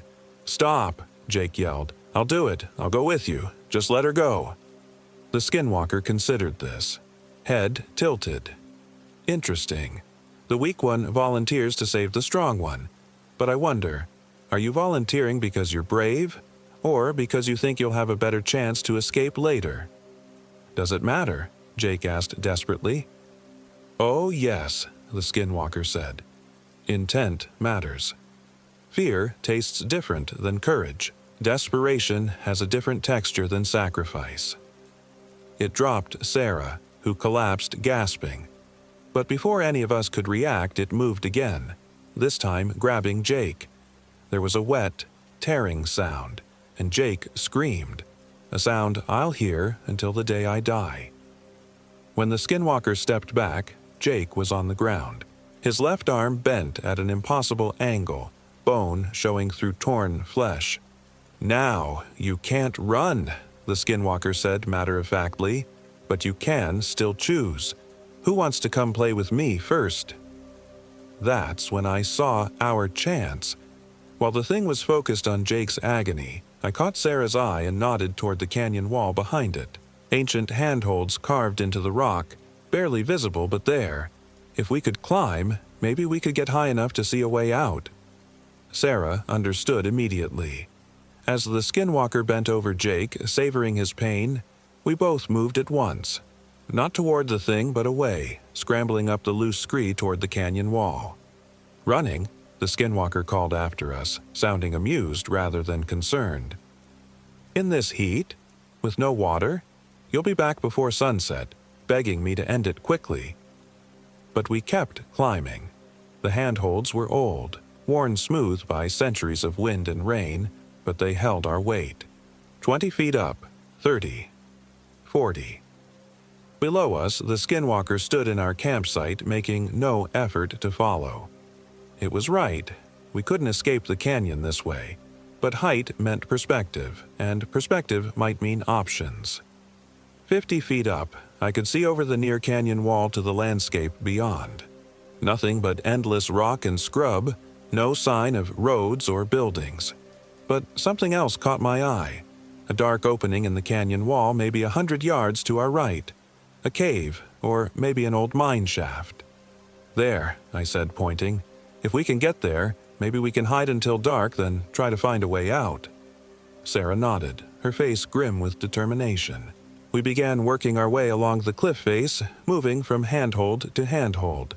Below us, the skinwalker watched with casual interest, sometimes calling out encouragement like we were performers in a show. "Careful now. That rock looks loose. Oh, what a long way down." It took us nearly an hour to traverse the 100 yards to the cave opening. By then, the sun was directly overhead, and even with the altitude, the heat was becoming dangerous. We were both dehydrated, our clothes soaked with sweat, hands cramped from gripping stone. The cave was deeper than it looked from outside, tunneling back into the canyon wall for maybe 50 feet before ending in a wall of collapsed rock. Ancient pictographs covered the walls, the same spiraling symbols we'd seen on the canyon floor, but these were different somehow. More complex, more detailed. And they seemed to move in our peripheral vision, shifting and changing when we weren't looking directly at them. "This isn't random," Sarah said, studying the symbols. "Look at the pattern. It's instructional, like a manual." She was right. The pictographs told a story. Human figures transforming into animals, animals stalking human figures, and then something else. A binding ritual. Symbols for trap, for prison, for pain. It's a map, I realized. A guide for dealing with skinwalkers. Or a guide for becoming one, Sarah countered. We studied the symbols in the dim cave light, trying to understand their meaning. The story seemed to be about a confrontation between humans and a skinwalker, ending with the creature being trapped somehow, bound by symbols carved into stone. "Look at this," Sarah said, pointing to a series of concentric circles near the back of the cave. "These aren't painted, they're carved deep into the rock, and see how they're positioned, directly opposite the cave entrance." She was right. The carved symbols formed a complex pattern that seemed to focus energy toward the cave mouth, like a trap or a lens. "If we could get it in here," I said slowly, "maybe we could use whatever this is against it." "Big if," Sarah pointed out. "How do we get a shape-shifting predator to follow us into a cave?" "Bait," I said grimly. "It wants us, so we give it what it wants." We spent another hour studying the symbols, trying to understand the mechanism they represented. The patterns seemed to require activation, specific positions, specific words or sounds, but the pictographs were incomplete, damaged by time and weather. "We're guessing," Sarah said. "We don't really know what this does or if it even works." "It's better than no plan at all," I replied. We made our way back to the cave entrance as the sun began its descent toward the western canyon wall. Below us, the skinwalker was still in our camp, but it wasn't alone anymore. Jake was sitting by the rebuilt fire, but something was wrong with him too. He moved with the same too-fluid grace as the Marcus thing, tilted his head at the same unnatural angle. "Oh God," Sarah whispered, "it's got Jake too." Two skinwalkers now, both wearing the faces of our friends. As we watched, they seemed to be communicating without words, sharing some silent conversation that made them both smile those two wide smiles. "Change of plan," I said. "We're not fighting two of them." But as if they'd heard me, both figures below looked up at our cave simultaneously. The Marcus thing raised a hand and waved. "Come down," it called, its voice carrying clearly in the still air. "Your friend wants to see you." The Jake thing stood up and turned toward us. Even from 50 feet away, I could see that its left arm hung at a normal angle now, the bone somehow repaired or reset. When it spoke, Jake's familiar voice carried a note of desperate hope. "Brandon, Sarah, it's okay. I understand now. It doesn't want to hurt us. It wants to help us. Come down and I'll explain." "That's not Jake," Sarah said firmly. "No," I agreed. "But Jake's probably still alive in there somewhere. Maybe Marcus too." "You want to try to save them." "I want to try something. That binding ritual. What if it doesn't just trap the skinwalker? What if it forces it to release its victims?" Sarah studied my face. "You're guessing again." "Yeah," I admitted. "But they're our friends." She was quiet for a long moment, then nodded. "Okay, but if this goes wrong, we die horribly." "Noted." We began our descent, moving slowly and deliberately. The skinwalkers watched our approach with obvious satisfaction. By the time we reached the canyon floor, the sun was low enough to cast long shadows across the rock. "There you are," the Marcus thing said warmly. "We were getting worried. This heat can be dangerous." "We found something," I said carefully, "in the cave. Something you need to see." Both creatures tilted their heads in that unsettling way. "What kind of something?" the Jake thing asked. "Pictures," Sarah said. "Old ones. They tell a story about this place, about what lives here."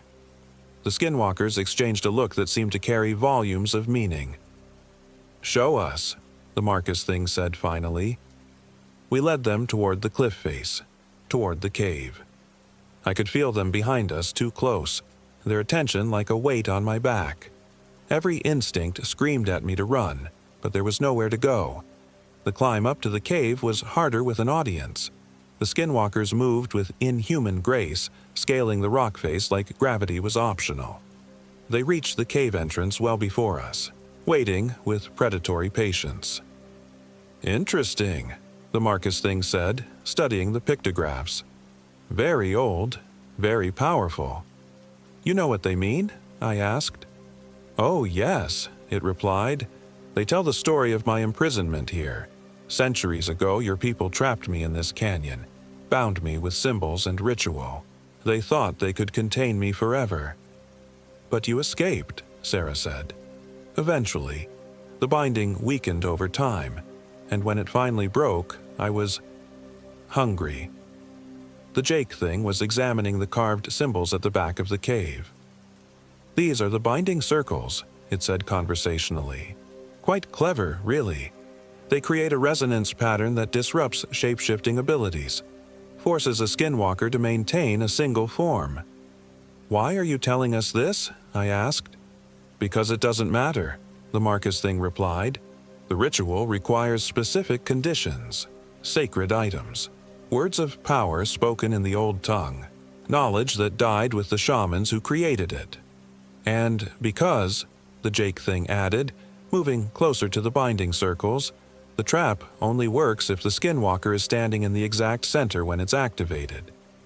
It was standing in the exact center as it spoke. I looked at Sarah.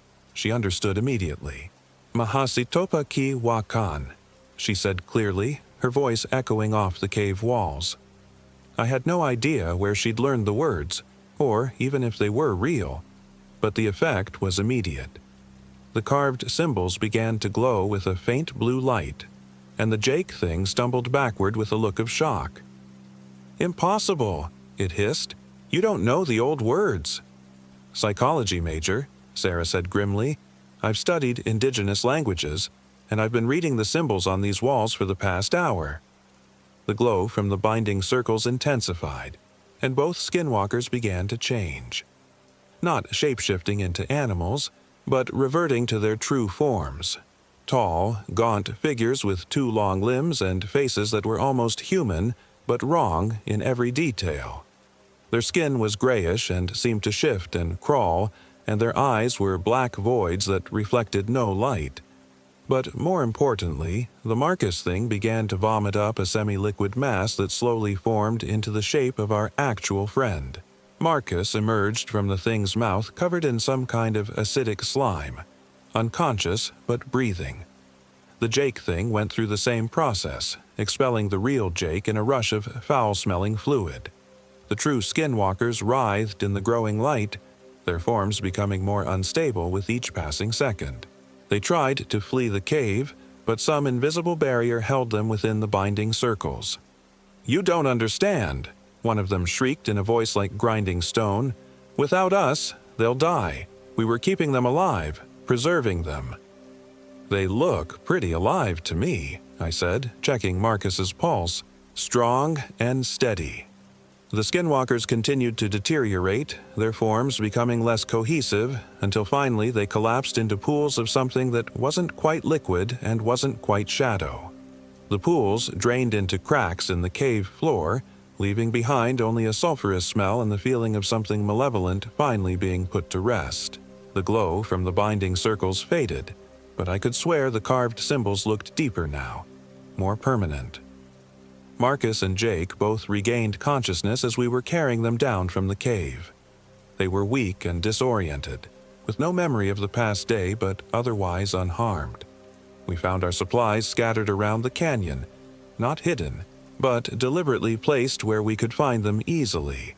Water, food, medical supplies, everything we needed. "What happened to us?" Marcus asked as we treated Jake's arm, which was broken but not as badly as it had appeared. "You got lost," I said carefully. "Both of you, separately. We found you unconscious in the cave, suffering from dehydration and heat exposure. It wasn't the whole truth, but it was the truth they could live with. Some experiences are too large, too strange, too dangerous to carry around in your conscious mind. The human psyche has ways of protecting itself, of filing away memories that don't fit into a comprehensible worldview." We hiked out the next morning, moving slowly to accommodate Jake's injury. The canyon felt different, lighter somehow, as if a weight had been lifted from the very stones. Birds returned, and insects.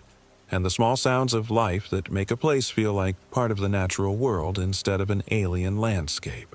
At the trailhead, we met a park ranger who'd been about to organize a search party. "Worried when you didn't check in yesterday," he explained. "Devil's Den Canyon has a history. People go missing there more than they should. Usually find them eventually, but they're never quite the same. Heat exposure does things to the mind." He looked at us carefully, probably assessing our condition, our story, our credibility. "Anything unusual happen out there?" "No," I said.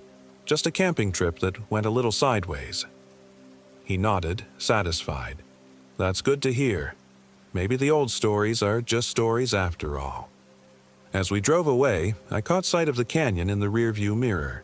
In the late afternoon light, the rock formations looked normal again. Beautiful in their stark way, but no longer threatening. Whatever had lived there was gone now, banished by symbols carved by people who understood that some doors, once opened, need to be firmly closed again. Sarah never told me where she'd learned those words she'd spoken in the cave. When I asked, she just smiled and said that sometimes you know things without knowing how you know them. That sometimes the knowledge you need finds you when you need it most. We all graduated that spring. Marcus became a geologist and now works for the Park Service, helping to map and preserve wilderness areas. Jake went into physical therapy, specializing in trauma recovery. Sarah finished medical school and now practices psychiatry, with a focus on helping people process experiences they can't quite explain or remember. And me? I became a writer. I tell stories about the strange things that hide in the spaces between certainty and impossibility, between the world we think we know and the world that knows us better than we know ourselves. I never went camping again.